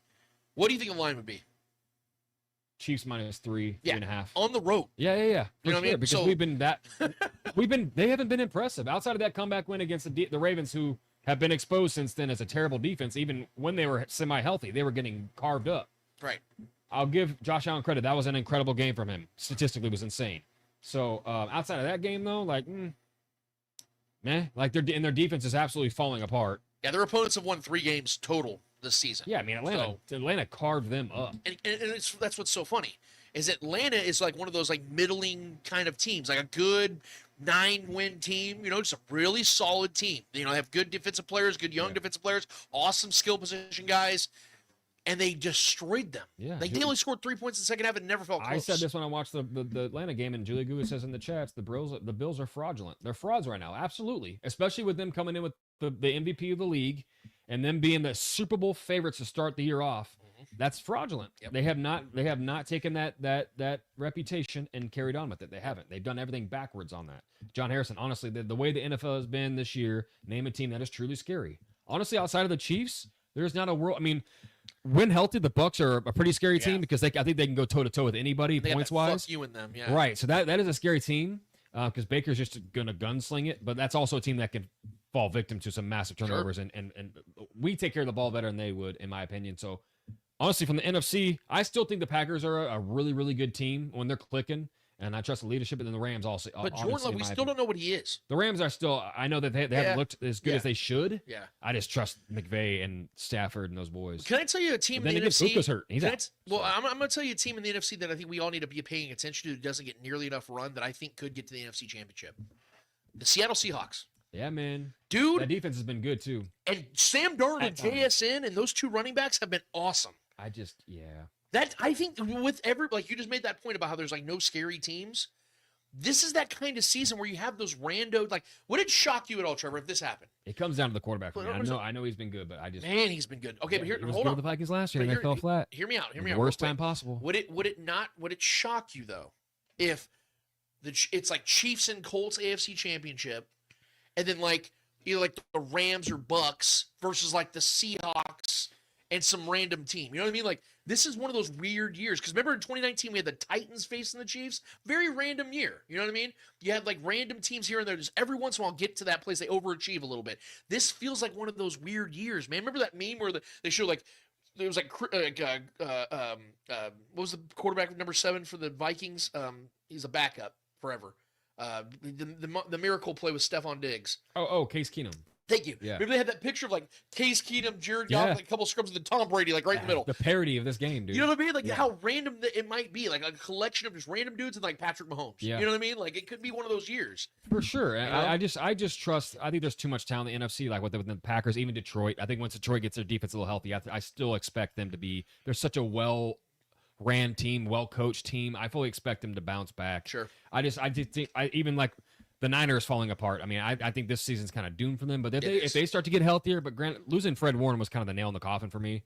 Warner, I mean, when you lose Fred Warner, that's the heart and soul of that entire team. Yeah. Him and McCaffrey are like the heart and soul of that team. So you lose guys like that, I just think they're done. I still think the Rams are a team that needs to be feared. I truly believe the Rams are. I mean, once Nakua comes back, and then he's expected back after their bye. Yeah, I still think the Rams are scary. I still believe in the Packers. And the Bucks. Seattle, I still am not sold on them. They're supposed to be a run-first offense, and their running game has not been very good the last few weeks. So, I mean, if they can start establishing that run again and then only throw like when they have to be and really like have a balanced team with that defense has been pretty good. I mean, yeah, they can definitely make a run. I just don't trust their quarterback, if I'm being real. He's been a really good regular season quarterback. But when it comes to like big games, I just don't trust Sam Darnold to go win big games, man, against other teams that are more experienced. And yeah, and the Vikings, obviously, I can't not mention the Vikings. I think come playoff time, that Vikings team could be really humming. That defense is insane, too, talent-wise. But yeah, I think the only team to be feared right now in the entire NFL is the Chiefs, and I think everyone knows it. And I think everyone who denies that is lying to you, straight up. I think the Chiefs, that's why I liked Adam Schefter coming out and naming the Chiefs the best team in football, regardless of record. Yeah. Because everyone sees what's happening right now. They're not even in the playoffs right now. If the playoffs happen right now, the Chiefs are are a 500 team, and everyone knows, division, bro. And yet they're the Super Bowl favorites. This reminds me, like, remember we've seen it, dude, and it is very similar when the Patriots were having some years where they started off a little slow, but it was still Tom Brady, it was still Belichick, it was still those defenses, it was still those teams. You know, everyone knew that they were still the team to beat, right? Regardless if they started off slow in the year, everyone knows, like, oh shit. Especially when they started to hit their stride and Tom Brady started cooking, it's like, oh shit. We know the Patriots are going to be that team. That defense is elite. The Chiefs' defense is coming alive. But they only allowed 7 points to the number one scoring offense in football this last week, and now we're going to play the Raiders. Now our schedule is kind of starting to look pretty cake. Right. It's like, oh shit, here we go again, and everyone knows it, bro. And anyone who's denying it is either a petty hater or they're lying to you, straight up. Period. That's all the questions we got. Great questions, guys. Great conversation. I hope you guys understand that. I mean, we give you guys, we talk with you guys like we talk amongst ourselves when we're off camera. Like this is how Trevor and I converse all the time. So we hope that you guys enjoy this because this is as authentic as we can make it. And we really genuinely and truly appreciate every single one of you guys that bring questions, comments, questions, concerns, all that stuff. When you guys bring all this stuff up, man, we value it. We appreciate your time and attention. We really do. So thank you guys so much for the questions. Thank you so much for the comments. Keep that bad boy rolling. Go to YouTube for us if you guys can. Hit subscribe, hit share, hit notify, hit all the like buttons, all that fun stuff, guys. But like I said, every week when we go live, man, the one we want you to hit the most is the comment button. That would mean the most to us because we want you to be a part of the community because that's what the show is, a community-driven show. We don't talk at you, we talk with you. So with that, Trevor, we have one more order of business to get to. What is it called?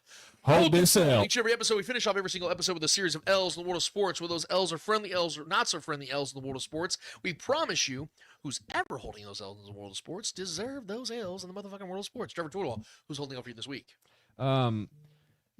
So your boy Anthony Richardson. I don't know if you saw the news. Yeah, it's rough, man. I couldn't help it.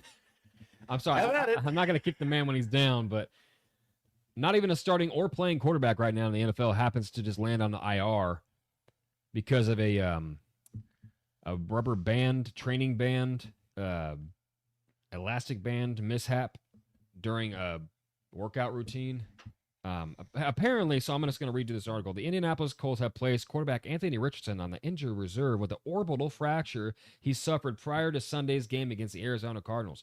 Richardson will now be out for at least the next 4 games. Richardson was warming up with an elastic band in the Colts locker room when the injury occurred.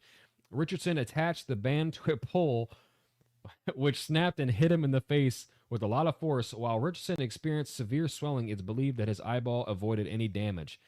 Through the first 5 games of this season, Richardson served as the backup to Daniel Jones, blah, blah, blah, blah, blah. We don't need to know any of the stats because we know the guy's been asked when even when available. I'm a fan of the kid. I like the kid. I think he's got an insane upside if he can put it together. Obviously, this isn't his year. Clearly, he's on IR, and he hasn't even been dependent on to be actually playing any real football.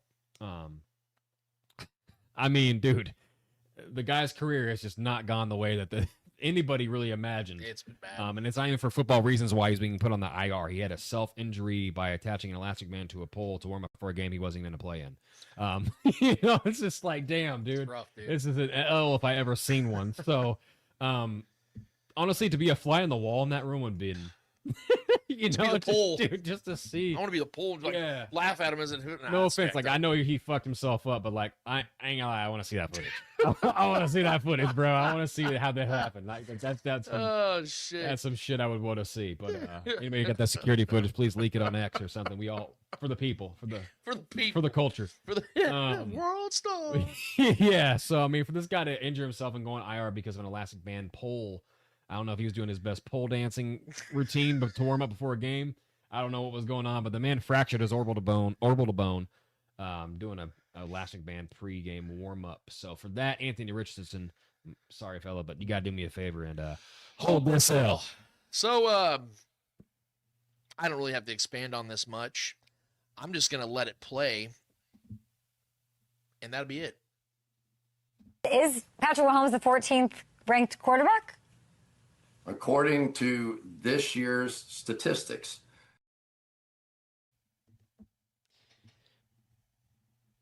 Boy. Do I have to say anything? Chris Collinsworth, PFF, do me a solid and hold this L. I'm not saying anymore. What ranking was it? 14th. Yo. If you needed to know. Why do we take PFF seriously, bro? Like, honestly. They have no grading scale that they can actually, like, show us. Yeah, dude. Like, I don't... That's... Eric Eager, a guy that hated my guts and probably still hates my guts for whatever reason. I don't even know the dude. But he used to work for PFF. And, like, 3 years ago, he said on radio in Kansas City that Patrick Mahomes broke their grading system and then the next day quit. Like I said, I don't have to say anything. Fuck this, I'm out. PFF is ASS. It's a joke. It's a scam. Chris Collinsworth is a douchehole. 16th, bro. Absolute scam artist. Thank you for the business. No, motherfucker. Well, according to the stats. Well, it's funny because like everyone talks about him glazing Pat all the time. It's like, how's that working out, huh? Yeah, because he's sitting here saying he's the 14th ranked quarterback in the league by their grading system. Your grading system is horse shit, dude. Always has been, always will be. You guys are frauds. That's all I said. That's why I said I'm not going to expand on it because the man said it for himself. According to the statistics, Patrick Mahomes is an average quarterback, guys. That's what he's telling us. So I'll leave that there. Leading in passing yards and total touchdowns. Yeah. Okay. Average quarterback. Yeah. Without his number one receiver all season and missed his second receiver for 3 games. Yeah. Real shitty quarterback there, guys. He's Tua Tagovailoa, basically. That's wild. This is a fun show. Really appreciate you guys. Thank you so much for sticking with us. It's been a long show. We had a great guest in Pranav Sriraman. He was great. I appreciate him. Shout out to him once again. Go follow him, guys, on Twitter. I really appreciate, like I said, everything you guys bring to the show every single week. Hopefully, this is going to be a fun game for the Chiefs. Hopefully, it'll be a fun game for Chiefs Kingdom because, like I said, it's a nooner. A little bit of an early game, so I hope that all you guys have an awesome weekend. I hope you guys have fun, be safe, enjoy the spooky season, enjoy the fall. I think we're finally going to start having some fall freaking weather, so congratulations to that ahead of time. I know I'm going to enjoy it. Yep. But for Trevor Twidwell, for the great Clay Wendler that puts all this together on the back end of things at Red Tribe Cinema, check out all of his videos. He makes incredible content, the best in the Chiefs community. I am Lance Twidwell. Episode 332 of the Spoken Podcast is done, finished, and finito. And until we are back here in 1 week's time talking about the Chiefs and Commanders, we out of this bitch. Later.